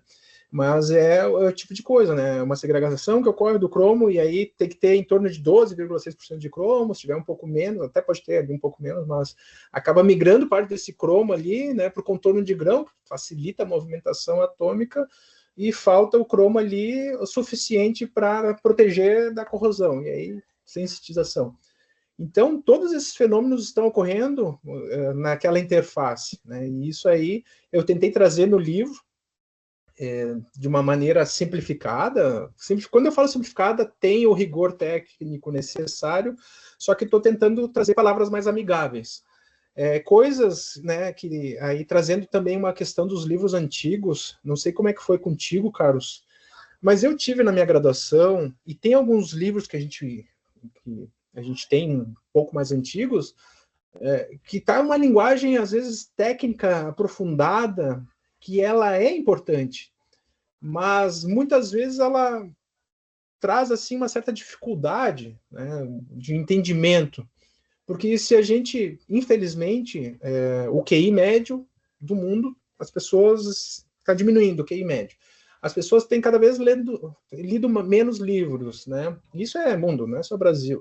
Então, sim, o poder de interpretação está sendo diminuído. Daí a gente pega um livro lá de 1980, que já era uma linguagem diferente, um português diferente, e às vezes está explicado de uma maneira maçante. Rebuscada, né? Rebuscada. Parece, às vezes, que os autores queriam escrever de uma maneira difícil para dizer que eles eram inteligentes, não sei. Não sei. Não sei. Mas era uma coisa um pouco difícil, né? Aí eu tentei trazer de uma linguagem um pouco mais amigável, um entendimento sobre as diferentes interfaces de crescimento, e aí, dependendo da liga, ela vai ter uma formação, uma solidificação que é dita, né, mais pastosa, que aí seria a formação daquela zona pastosa que eu até comentei anteriormente, ou a chamada em casca, daí vão fazendo camadas, né? Então, tem ligas que tem uma tendência mais para outra, daí eu trago ligas de latão ali, diversos aços, ligas de ferro fundido, né? Alumínio. Então, eu tentei trazer todas as ligas ali, as maneiras que elas têm uma tendência, e vou fazer aquela peça, tá, e vai ser com qual liga? Tem uma congelada na tua fala, Rafael. Desculpa. Daí eu estava falando sobre as maneiras, né, de solidificação em casca ou pastosa, e aí eu trouxe ali algumas tabelas mostrando diferentes ligas, sendo ferrosas ou não ferrosas. E isso também é uma informação importante para o projetista, né? Porque além do design da peça, o desenho dela, ele tem que ter uma noção de como é que aquela liga que ele vai utilizar, quando eu falo liga, é liga metálica, o metal líquido ali que vai ser escolhido, né? Uma mistura de elementos químicos que vai ser escolhido, como que vai solidificar aquilo ali. Então, além de ter o conhecimento para desenhar a peça, tem que ter um conhecimento básico que seja para saber como é que vai ocorrer a solidificação, porque isso vai acabar acarretando, né, em segregação, que a gente estava falando, né, dependendo da maneira como essas frentes de solidificação vão ocorrer. Se essa liga está mais próxima do eutético, está mais próximo da pureza, né, daí é menor a zona pastosa, aí tem um crescimento que pode ser mais planar ou celular, e aí geralmente os microporos, porosidades ali, ou até mesmo os micro-rechupes têm uma tendência de ficar mais espalhado. Se tiver um crescimento mais pastoso, daí eles tendem a ficar mais acumulados nos pontos quentes, e aí é o momento de pensar num maçalote ali, um alimentador que vai conseguir puxar aquele ponto quente para fora da peça. Então, são essas informações que eu fui tentando colocar de uma maneira mais amigável ali, né, para que as pessoas pudessem compreender. Vou até tomar um pouquinho de água. Eu estou aqui dando uma olhada no chat, tá? Tem algumas perguntas agora. Vou só comentar aqui que o Daniel Oliveira, da Unicamp, engenheiro de materiais, né, coloca que o livro será uma boa alternativa, inclusive para um livro de solidificação que existe na Unicamp, pelo meu entendimento, do que ele escreveu. E na sequência, eu diria que ele soma, né? Talvez seja o nome do Amaury Garcia, que eu tenho dois aqui. Da Amaury, né? Isso. Agora não consegui alcançar aqui. Amaury com spin, né? Somam, né? Que o livro do Amaury, ele é solidificação. Então, ele traz a solidificação, os fenômenos, ele aprofunda da maneira correta. Né? Eu tento trazer a solidificação mais para aplicação em fundição, Daniel. Então, eles se complementam. Mas se você trabalha mais com fundição, o meu livro já é o suficiente, porque ele traz o que você precisa saber para a fundição. Uhum. Aí temos também o Samir, que parabeniza pelo livro Obrigado. e também comenta, né? Gostaríamos de ter tido na graduação, que foi excelente, colega da URGS, mas que também, né, reforça a necessidade de livros técnicos em português. E aí tem uma outra pergunta aqui do Christian Schod, da Tecnosulfur. Perguntas, ele até sai um pouquinho, não inteiramente, mas ele pergunta de sugestão de livro, o artigo referente a tratamento de metais líquidos em fundição. Tratamento antes da solidificação para ferro fundidos nodulares cinzento, principalmente. Bom, aí, se tu quiser dar alguma Esse dica livro aí. em específico não trabalha, né, sobre esse Isso. metal líquido, porque precisa, por exemplo, ter um entendimento muito forte de análise térmica. Né? Hoje em dia, trabalhar ferro fundido cinzento nodular ou até vermicular, sem análise térmica, é tatear no escuro. Né? E o que vai determinar também o tratamento do metal líquido vai ser isso, né? A quantidade de inoculante, ali, o percentual, dependendo da maneira como está nucleando as suas grafitas, o tamanho, a necessidade que você tem de ter elas, né? Tamanhos por milímetro quadrado, se a gente seguir a norma STM 247, então, a análise térmica ela é crucial nisso. E aí eu tenho que fazer um livro sobre análise térmica para a gente conseguir trazer as informações da melhor maneira possível, né? Confesso para vocês que também acho que acaba encontrando mais em artigos, né, científicos nessa profundidade, assim, né, por enquanto, pelo menos. Em princípio, sim, e temos pessoas no Brasil aí que são entendedores, são fantásticos aí. Quem é da área de fundição conhece o Heiler Bueno, né, meu amigo pessoal também. O Antônio Jorge, então, também, né, outro grande aí da área de análise térmica, que já está até saindo do Brasil aí para ajudar o pessoal, até nos Estados Unidos já está tendo questões aí, né? Então, são duas pessoas que têm um conhecimento muito forte nessa parte de análise térmica. E aí até a gente anda conversando aí, né? De repente vai que não sai alguma coisa aí no... Falta de informação. Agora o Samuel Danilo, que é técnico de processo de fabricação na Milani Metalli, ele diz assim, no que diz respeito à aparição de micro-rechupes, com ênfase em peças não ferrosas, cobre suas ligas. Há como identificar se esses defeitos são oriundos da orientação das isotermas ou de uma contaminação de gás no material. É possível identificar a origem do defeito a partir das peças? Sim. Porque, primeiro, tem que dar uma olhada no desenho da peça, né? Tem que usar bastante imaginação. Até o professor Carlos trouxe aqui que não tinha questão da internet, simulação tanto, né, antigamente, e aí tinha que usar muito da imaginação. Hoje tem muita coisa disponível, mas daí o pessoal perdeu o costume de usar a imaginação, né, professor? É verdade. Às vezes a ferramenta mais atrapalha do que ajuda. Então, num primeiro momento, tem que dar uma olhada na peça, pega a tua peça e tenta vislumbrar, né? Tu sabe por onde que é feita a alimentação, onde é que estão os maçalotes. Tenta, num primeiro momento, imaginar como é que é a solidificação, onde é que ela começa e mais ou menos para que lado ela vai, onde é que ela termina. Né? E aí, dependendo de onde está o macho, se é um macho que é utilizado com resina, uma coisa que às vezes muitos fundidores não sabem, mas o macho ele tem que ser oco. Por que ele tem que ser oco? Porque aquela areia com resina, seja ela Shell, Codebox ou Pepset, alguma coisa do gênero, vai ter uma química, né, como aglomerante para endurecer, enrijecer aquele macho, vai gerar gases. Se esses gases não fugirem para o oco do macho, e aí depois ter os respiros lá nas marcações de macho, vai ir para dentro do metal. Né? Então, a primeira coisa, dá uma olhada se essas microporosidades, esses poros de gases aí, é próximo do macho. Né? Segundo, tenta visualizar como é que está sendo a solidificação e qual que é o teu molde. É um molde de areia, é um molde com resina...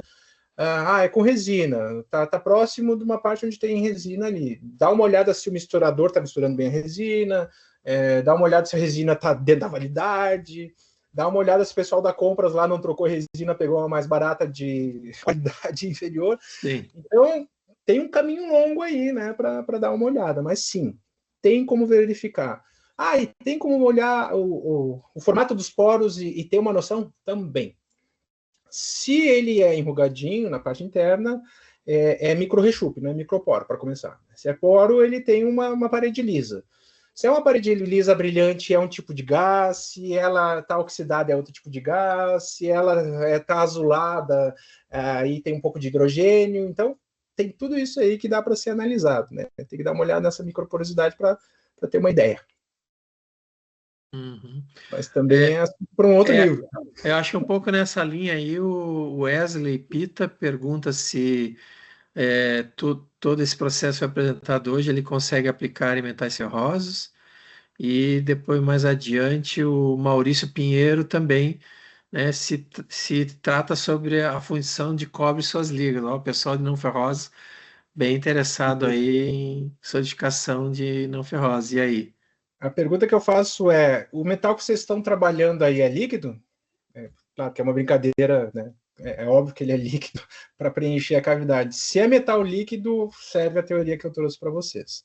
É isso aí. Então, ela se aplica para todos os metais.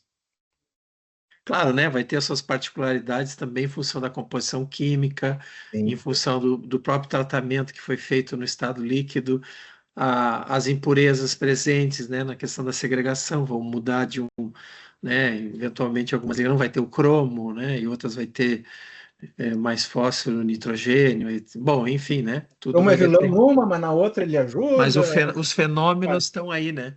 Sim, os fenômenos são esses. De novo, trago ali uma lista, tem de bronzes, tem de latões, tem de ligas de alumínio com silício e outras ligas. Alumínio com silício é mais utilizado dos alumínios, né? Os latões são mais utilizados das ligas de cobre, latão em bronze, obviamente, né? Estanho e zinco com cobre. Trago ali, né, uma lista comentando sobre a maneira como ela normalmente solidifica. Né? E aí você pegando essa ideia de como é que ela solidifica, já consegue ter uma ideia de como é que seria o melhor design para reduzir esses micro-rechupes aí. Isso aí. Então, trazer essas informações aí. Claro que eu não tenho como, num livro de só 408 páginas, que não são poucas, mas não tenho como aprofundar cada uma das ligas em específico, mas consigo trazer informações suficientes ali, né, para melhorar a qualidade. Não falo sobre tratamento do metal líquido, não falo mais da questão da solidificação em si. E aí, claro, com o entendimento da solidificação, já começa a ter alguns insights de como é que ele é o tratamento. Para começar, obviamente, né, que as ligas que têm menor necessidade de fazer tratamento térmico, tratamento do metal líquido, seja de, sei lá, dessulfuração, desgaseificação, desoxidação, cada um no seu, né, no seu quadrado, são aquelas que já partem de uma carga menos suja. Então, o metal que menos se limpa é o que menos se suja lá no forno. Né? Então, a qualidade da sucata em si, dos retornos, né, vão acabar sendo crucial. E outra coisa que não é levada em consideração, isso aí em todas, 100% das funções que eu entrei, 100% das funções que eu entrei, que foram algumas na vida, não cuidam dos transbordos, que é aquela questão do vazamento do forno para a panela de vazamento e do vazamento para os moldes, ou às vezes para outra panela para fazer tratamento e tal. No transbordo, tem a incorporação de muito óxido, porque o metal líquido vai ficar em contato direto com o oxigênio do ar. Então, a maneira como é feito o transbordo pode acabar com todo aquele tratamento anterior de desoxidação do alumínio, por exemplo. Então, a turbulência e a maneira como está fazendo esse vazamento tem que ser levado em consideração. Exemplo bem simples e prático, tá? O horário não permite tanto, mas eu vou falar de água com gás. Né? A água com gás, se eu pegar um copo e colocar água com gás, o copo na nossa vertical é uma coisa, né? Como é que como é que a água vai chegar lá embaixo e o quanto que vai sair daquele gás ou incorporar também oxigênio. Se eu virar um pouco e fazer um vazamento mais laminar, é outra coisa, né? Então, até isso eu trago exemplos no livro sobre esse tipo de coisa, né? A importância do vazamento em si, né? Da altura metalostática, tanto do vazamento até ali o funil vazador, ou a bacia vazadora, dependendo da empresa, né? E também da altura metalostática ali do canal de descida. Então, tudo isso aí tem que ser levado em consideração, né? Às vezes o cara gasta um monte de insumo, o professor Carlos lá, com tratamento dos metais líquidos e vai fazer um vazamento cheio de turbulência. Aí incorpora, reoxida tudo aquilo ali, pode gerar gota fria, pode gerar junta fria, entre outros defeitos de fundição ali, pela simples maneira que está fazendo vazamento. Porque cada operador faz o vazamento de um jeito. E aí tem a mão, às vezes, do operador ali, isso tem que ser treinado, tem que ser repassado. Então, tem que fazer uma análise das possibilidades dos defeitos que vocês estão tendo. Reduzir muito o empirismo, né? Cada vez a fundição reduz mais o empirismo. Aqui é só um comentário, a Daniele de Oliveira pergunta a possibilidade de compartilhar e-mail, provavelmente para fazer algum contato e tirar dúvidas, aí fica a teu critério. Eu não sei se a minha apresentação ainda está ali, mas o meu Instagram ali é @drkleberlessa, né? Eu consigo atender mais ali do que no e-mail. O e-mail é institucional, né? Daí além de autor, professor, eu sou coordenador do curso de Engenharia Metalúrgica no Campus Caxias, então eu recebo muita coisa institucional, e aí, às vezes, pelo Instagram é melhor e mais rápido no que se refere ao livro ou coisas que eu acabo postando ali. Ali eu acabo respondendo melhor, tá? Então, podem me procurar por lá. Beleza, acho que temos tempo ainda. Tem uma pergunta aqui do Adalberto Rezende, jornalista da revista Máquinas e Metais. Ele te pergunta assim, se na tua visão atualmente, quais são as principais demandas do setor de fundição para peças que posteriormente serão submetidas à usinagem e quais são os principais desafios do setor metal-mecânico? Nossa, e sobre o setor de educação também em metal-mecânica, como isso está moldando a área de educação? Dá para fazer um congresso só disso. Agora é o coordenador falando também aí, né? Dá para fazer um congresso só de 2, 3 semanas só discutindo isso, tá? Bom, o que todo mundo está percebendo, e isso é em todas as áreas, o professor vai até, assim como eu, saber e trazer informações sobre isso, né? É a escassez de mão de obra. Seja especializada, seja a operação mais simples, a mais top aí, né? Então, escassez de mão de obra, geral. Né? Os motivos podem ser diversos, né? Mas trazendo algumas coisas aqui, né, dentro do que me tange, né, da área do livro e etc., né, na área de metalurgia e fundição. Né? A fundição, a gente muito bem sabe, ela é uma indústria pesada. Né? Ela tem uma parte insalubre ali, a parte de rebarbação é uma parte muito importante da fundição, necessária, e basicamente pegar uma peça ali que pesa muitos quilos, né, pegar as máquinas para fazer rebarbação e vai ter que peça por peça. Está tendo um movimento já fazem anos, né, faz muitos anos, de robotizar parte dessa rebarbação, principalmente das peças mais pesadas, né, que, pelo óbvio, né, dificulta aí a movimentação.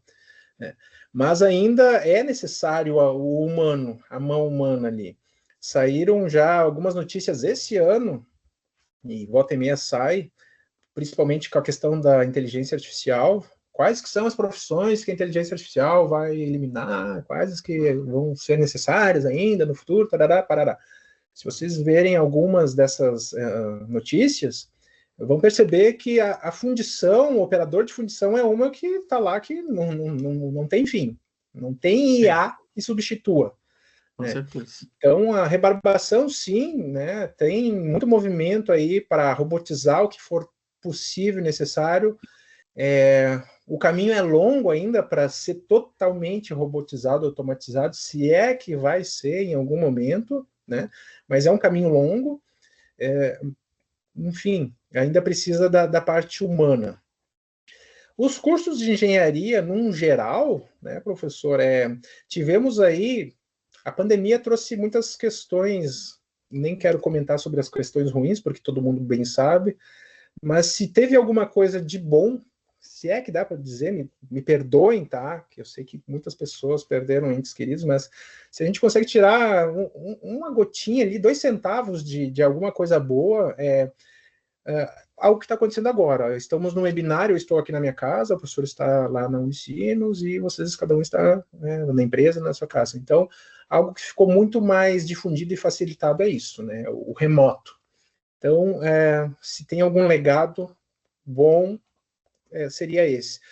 E aí isso possibilitou a universalização de diversos cursos de maneira EAD, e isso, na teoria, é excelente, mas às vezes na prática tem alguns cursos que acabam sendo totalmente EAD, né? E como é que vai ter uma engenharia mecânica, metalúrgica ou alguma coisa prática totalmente EAD, né? Então, aconteceu também essa questão de, digamos assim, uma formação, né, com pouca qualidade.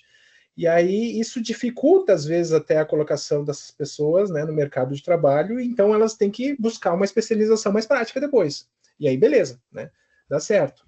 Então, esse apagão de pessoas, em geral, sendo do mais básico ao mais alto, perpassa por várias questões, né? Problemas de formação, muitas pessoas pegando em outros países, né? Indo para outros países, porque às vezes tem uma vida facilitada, um salário melhor, né? A dificuldade desses tipos de assuntos, que às vezes não despertam tanto interesse, né? Esses assuntos mais técnicos, né? Então, eu acho que o grande pepino que a gente tem que resolver aí para os próximos anos é a carência de formação de profissionais, seja para rebarbar ou seja para puxar aí uma empresa, né? Aí eu tentei resumir parte do que foi perguntado para Adalberto, nem sei se eu consegui trazer tudo que ele me perguntou ali, porque tende ao infinito essa discussão. Sim. Eu particularmente acho que o que a pandemia provocou, na verdade, foi uma aceleração desse processo, né? Acho que esse processo estava se construindo, mas houve aí uma aceleração. E como tudo que é acelerado, tem também os seus problemas, né? Eu particularmente não consigo enxergar uma engenharia tendo disciplinas técnicas em EAD, né? Eu acho que a formação ela se torna bastante complicada. Nós precisamos retomar, inclusive, né, e perder esse medo, né, que se construiu nos últimos anos em relação à formação em engenharia, né? E nós precisamos, né, Não, eu diria até de assim, ó, engenheiros cada vez mais para a gente buscar a própria transição ecológica e energética que está tanto se difundindo aí, que sem engenharia nós não vamos muito longe. eu trago essa parte ecológica. Quando eu estava finalizando o livro, o professor Carlos, era Eu ia mais de entrar nisso agora, 2024. inclusive. Era mais de 2024, eu estava finalizando o livro, né? E aí a gente teve as enchentes aqui no Rio Grande do Sul e todo mundo sabe aí, Brasil afora, que até hoje a gente está com problema, né?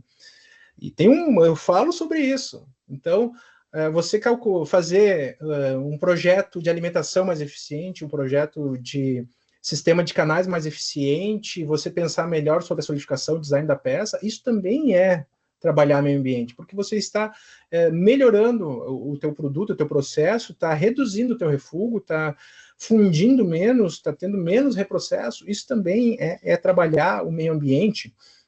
E dentro dessa questão de formação, algo que as novas gerações talvez ainda não perceberam e algumas pessoas ainda não estão percebendo, professor, é que, ok, está faltando engenheiro.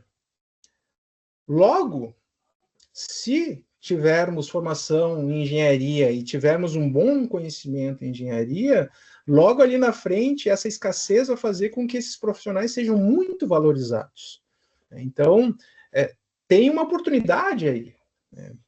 Talvez eu esteja romantizando isso, porque eu sou coordenador de curso, mas no próprio Campus Caxias aqui, a gente tá tendo seleção, o último dia foi dia 12 de outubro aqui, de inscrição, né? A gente tem mais candidatos do que vagas disponíveis na engenharia metalúrgica, né? Então, tem pessoas que estão percebendo isso, e estão vindo para o meio da engenharia e da metalurgia. Então, eu acho que é uma oportunidade, mais uma oportunidade do que qualquer outra coisa aí, essa escassez que está tendo. Só que algo que tem que se fazer é ir além, né? Com um diploma, simplesmente, os alunos se formam ali e eles têm que continuar estudando. Às vezes a dificuldade é isso, e isso é para qualquer área.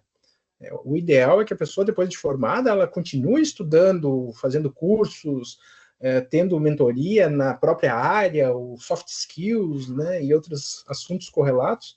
Eu acho que isso, às vezes, falta essa chave, né? Até tem alguns grupos que a gente participa aí, de fundição do Brasil, que até é interessante que os alunos, às vezes, falam isso, né? Pessoas recém-formadas, eu pensei que ia me formar e deu, né? Só alegria. Trabalho até numa siderúrgica, teve um comentário esses dias, né?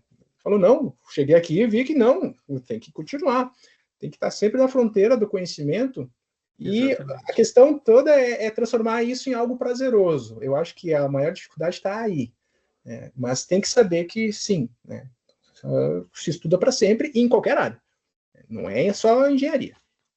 Exatamente.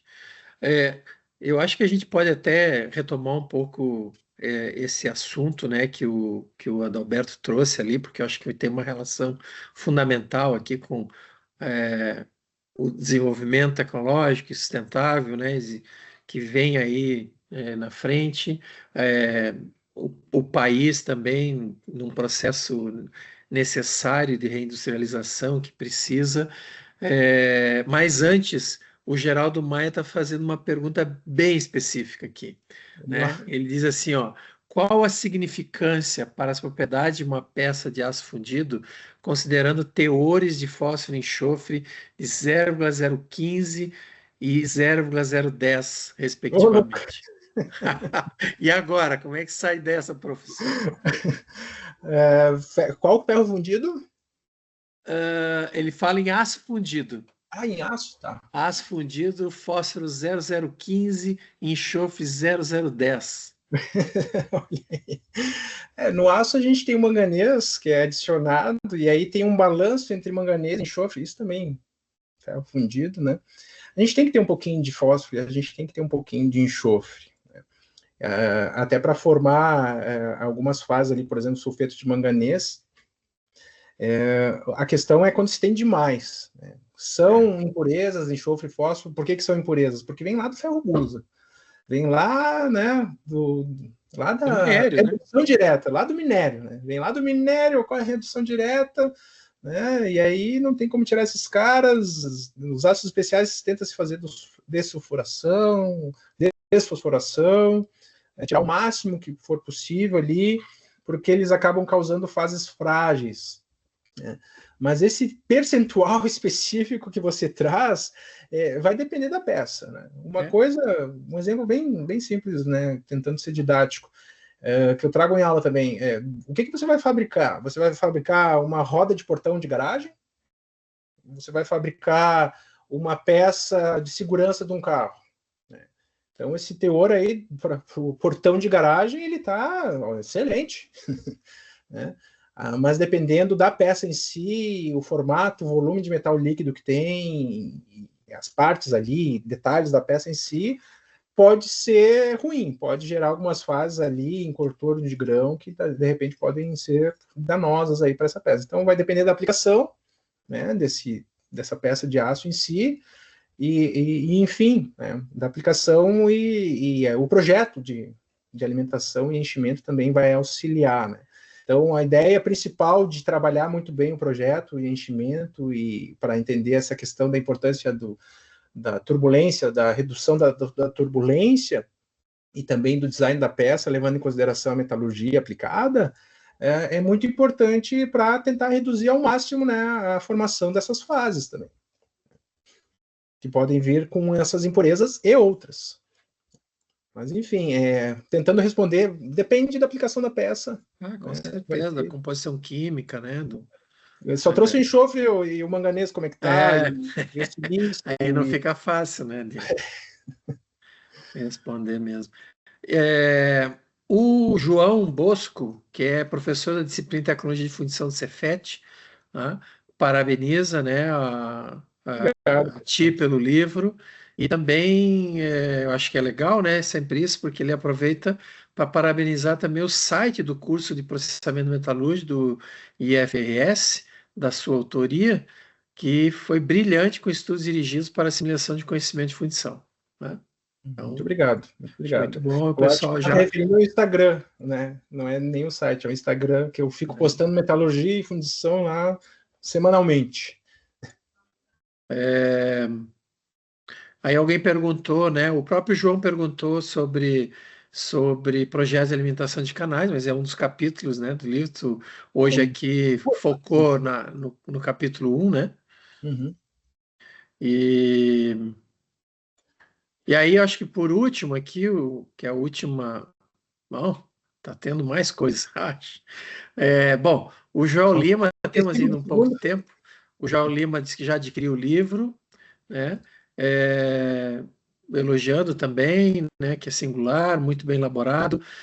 Uma dúvida que surgiu é sobre a aplicabilidade. Eu considero o conteúdo muito mais didático, voltado ao entendimento dos fenômenos, do que aplicável à solução de fabricação de peças fundidas. A pergunta que faço é quanto à vivência industrial do professor. A fundição é carente de informações e é um setor onde a transferência de conhecimento não é sistemática. O livro é muito apropriado para a formação de metalurgistas, mas não pode ser vendido como manual para os processistas e projetistas dentro da fábrica. Bom, né, veio esse questionamento, estamos aí. Passa aí a palavra para ti Claro, comentar. claro, não. Não, já tive alguma vivência, né, com a fundição, com metalurgia, né. Tive um tempo na Gerdau, fazia muitos projetos trabalhando no P&D lá da Gerdau. Não é exatamente uma fundição, mas trabalha muito com essa parte de solidificação, né. Eu trabalhei bastante com a Cearia, né, projeto de pesquisa e desenvolvimento. Já estou atuando também na graduação, eu já trabalhei no laboratório de fundição, né, puxando projeto com a Steel, com a fundição da Steel, que a Steel em si não é uma fundição, né, mas eles têm fundição, entre outras empresas ali que fazia em parceria com o professor Spin, na época, falecido professor Spin, engenheiro Regis e outros que estão ali até hoje, né, o professor Karlinski também está lá. Então, já desde a graduação, já atuava aí direta ou indiretamente com a fundição, e fora que no IFE também, né, no Instituto Federal Campus Caxias, já ministro aulas aí teóricas e práticas de fundição desde 2011, né, então já vão, sei lá, 14 anos trabalhando com essa parte aí.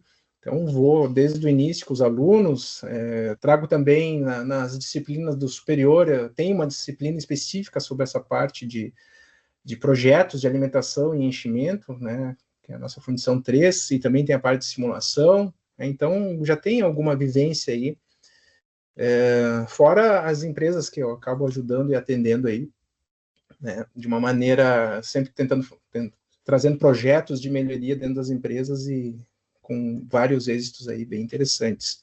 Desde as empresas da região aqui e outras também, né? Inclusive, quando eu fiz o lançamento do livro lá em São Paulo, visitei uma outra empresa que eu já tenho ajudado faz um bom tempo, né, na parte de alumínio, né? Mas, enfim, aí teria que trazer as pessoas também para falar, né? Se eu ajudei ou não. Né? Claro. Porque, mas assim, eu acho que nem eu não sei se é tanto uma questão, né, de ser didático para formação de recursos humanos em nível universitário, graduação, pós-graduação, mas na medida que nós temos livros e que se atualizam, né, em relação aos livros construídos no passado, né, que trouxeram também uma conceituação em relação aos fenômenos ocorridos, né? A fundição e a própria siderurgia nasceram como processos extremamente empíricos, né? E a partir do conhecimento prático, mas também do conhecimento científico, tu começa e esse desenvolvimento tecnológico de poder fazer análise, a questão da análise térmica, né? A gente fica pensando hoje, como é que os caras lá no final do século XIX, século XX, né, conseguiram construir os gráficos de aquecimento e resfriamento de metais, né, sem ter um computador ou, né, bom, mas ali foram as bases, né, que foram, obviamente, a partir dos equipamentos de análise térmica se pôde, né, atualizar isso, mas muita coisa foi, né, confirmado, né, talvez ali umas diferenças de alguns graus, ou, enfim, mas enfim, os diagramas foram todos construídos, diagrama de fase, nessa época, né? Se Einstein demorou, ele já não estava mais vivo quando ocorreu de fato um fenômeno que comprovou a teoria da relatividade, né? Poxa, nós na metalurgia não ia ser diferente, né? As coisas exatamente. empíricas vão sendo depois comprovadas e tudo mais, né? Ainda que... Eu acho que isso que é o... Desculpa te interromper de novo, mas eu acho que isso é o interessante, né, de hoje, né? Tá passando esse conhecimento, tendo a perspectiva da interatividade, mas mais que isso, né? Hoje os nossos alunos eles têm a possibilidade de estar enxergando esses fenômenos, né, com equipamentos que não se tinha no passado, né? Também mais isso, né? E aí é claro que só fica aquela necessidade de continuar tendo o pensamento sistêmico, né? E análise crítica em relação a tudo que se faz, né? Sim, perfeitamente. E só continuando aqui, o Joel fez um comentário, né, que a fundição é carente de informações, né, e ok, eu acredito que o livro ele vem para ajudar nisso, né. Ele comenta que ele não pode ser vendido como um manual para processistas ou projetistas. Bom, não é um manual, é um livro, né, e claro, acho que ele já deve ter olhado o livro e lido, né, mas eu já tive bons retornos de pessoas que estão utilizando o livro ali, né, junto para fazer melhoria dos produtos e processos, né, Com e certeza. até os projetistas, um engenheiro mecânico não tem esses conhecimentos tão aprofundados na área de metalurgia, né, e essa parte sistemática do entendimento de como melhorar um sistema de alimentação, né, e não só o mecânico em si, claro, vai depender da faculdade em si, se aprofunda mais ou menos isso, né. Então, tenho trazido informações e pessoas na parte de processos que têm formações diversas, até metalurgistas também, né, que estão demonstrando que está sendo bem interessante e está auxiliando na redução e na melhoria dos sistemas, né. Então, eu já estou tendo essas respostas, como eu falei, né, em 5 dias foram vendidas 300 cópias e eu converso com as pessoas, eu respondo, né, quando elas me chamam ali, e tá tendo um retorno bem legal, né, em princípio. Mas, claro, né, muito obrigado por trazer o comentário e vamos conversar qualquer coisa, né? Eu acho que a gente está exatamente para isso, né? Acho que cada vez mais a interação universidade-empresa e empresa-universidade tem que se acirrar no bom sentido, assim, ou seja, se aproximar, né? Cada vez mais, porque né, todos ganhamos com isso, né? E esses conhecimentos, eles estão cada vez mais passíveis de serem utilizados, né, em todos os ambientes, digamos assim, de inovação e desenvolvimento tecnológico. Nós teremos, assim, só mais um comentário, não chegou a ser uma pergunta, né? Mas o Gabriel Martiniano aqui comenta que as possíveis causas de trincas superficiais na união do material do núcleo e casca em produtos de dupla fusão centrífugas. Eu imagino que seja que há interações aqui, né? Mas só para não deixar passar. Sim, a fundição por centrifugação, né, que o pessoal acaba utilizando dois materiais diferentes, porque, por exemplo, para fazer um duto de óleo e gás, na parte interna tu tem que ter um material ali que tenha uma ótima resistência à oxidação, né, liga de níquel, geralmente, mas na parte externa é importante um aço ali de alta resistência a baixa liga, né, para ter a resistência mecânica apropriada para as tensões que vai sofrer ali, né. E aí, geralmente, esse tipo de fundição se coloca um primeiro material e vai centrifugando, formando aquele duto sem costura, e depois se faz o preenchimento com o restante. E aí são dois materiais distintos que tem que se unir, né? Então, sim tem toda uma questão aí, né, que tem que tomar um cuidado, tem um momento certo de fazer, porque enquanto um está solidificando e segregando algumas impurezas, daí está vindo outro material e aí vai ter que ligar tudo isso aí. É isso aí. Bom, nós já estamos indo para os finalmente aqui, faltam 6 minutos para a gente encerrar a webinar. Kleber, eu adorei lá o caldo e a sopa de átomos, né? Eu acho que a gente utilizar figuras de linguagem, principalmente numa temática tão complexa como é, né, o processo de solidificação de ligas metálicas, né? A gente utilizar esse tipo de expressão, acho que vem cada vez mais a calhar, porque, né, o nosso cotidiano e o cotidiano das pessoas, às vezes, elas se sentem tão longe, né, dos fenômenos que ocorrem num processo metalúrgico, né, se na fusão para solidificação de metais cristalinos, etc. Imagina quando tu falou da soldagem ali, que tudo acontece num microsegundo, né? É, então, assim, tuas últimas palavras aí, e eu faço um gancho assim, né, que eu atualmente trabalho já há muito tempo, né, umas 3 décadas aí, trabalhando muito fortemente esses processos metalúrgicos com as questões ambientais, né, e enxerguei aqui, né, porque e acho que isso é interessante hoje, né, a gente tem ferramentas para desenvolver tecnologicamente os processos produtivos na perspectiva de aumentar a qualidade dos produtos, né, reduzir o tempo de trabalho, aumentar a produtividade, né, e, consequentemente, aí tu traz mesmo isso em um momento ali na tua fala, de reduzir o refúgio, né? Aí a gente está falando em ganhos ambientais. Então, fica aí agora para o teu fechamento em 2 minutos. Vamos lá. Muito obrigado. Então, foi uma obra que eu comentei, professor, que eu gostaria de ter tido na minha graduação e espero que ela seja, de certa forma, um presente para quem está iniciando.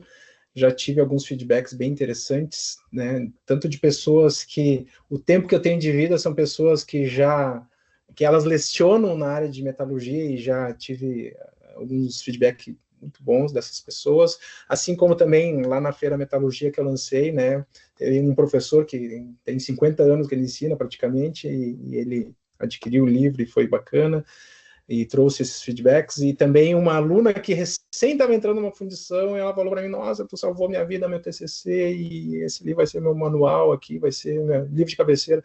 Então é muito legal ter os dois carinhos, né, os dois extremos, né, as pessoas que já conhecem muito e as pessoas que estão começando na área. Então, o livro foi feito para todas essas pessoas aí.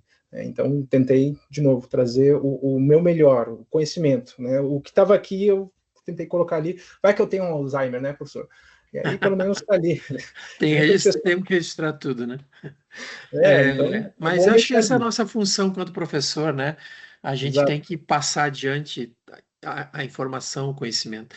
Bom, gente, o tempo passou, né? Obrigado. E eu, de imediato, acho que a gente conseguiu trazer todas as perguntas, mas caso não tenha acontecido isso, né? Elas serão encaminhadas ao Kleber, né? E depois será enviado por e-mail. E agora eu chamo aí a Luciane, que vai dar uma boa notícia a você sobre o livro. Bom dia, pessoal. Primeiramente, gostaria de agradecer ao professor Kleber pelo livro e pela aula também, que foi excelente. O livro ele está publicado já na versão impressa e também em e-book. Ele pode ser adquirido diretamente no site da editora Blucher ou acessado pelo portal da ABM na aba Livraria. Nós vamos enviar o link do site aqui no chat do evento, mas ele também vai ser enviado por e-mail junto com a pesquisa de satisfação. Os participantes do evento têm 20% de desconto na compra do livro com o cupom ABM20, que vai ficar válido até quarta-feira, dia 29 de outubro. Lembrando que os associados da ABM possuem 30% de desconto tanto nos livros da coleção ABM quanto em qualquer livro do catálogo da editora Blucher. E essa gravação do evento ela será disponibilizada no canal da ABM TV Quem quiser assistir novamente a apresentação e indicar para um amigo, poderá acessar o nosso canal do YouTube. Eu retorno para o professor Carlos Alberto, agradecendo também pela mediação. Obrigada. Obrigado, Luciane. E aí eu, né, encerro aqui agradecendo ao Kleber e à ABM pela oportunidade de participar do lançamento desse importante livro, Fundição Analítica, né? É importante a gente dar continuidade e estar se aprofundando cada vez mais em conhecimento para a gente poder buscar o desenvolvimento sustentável que precisamos para o nosso país. É meio-dia, encerramos em ponto. Muito obrigado a todas e todos novamente e uma boa quarta-feira, uma boa semana. Obrigado.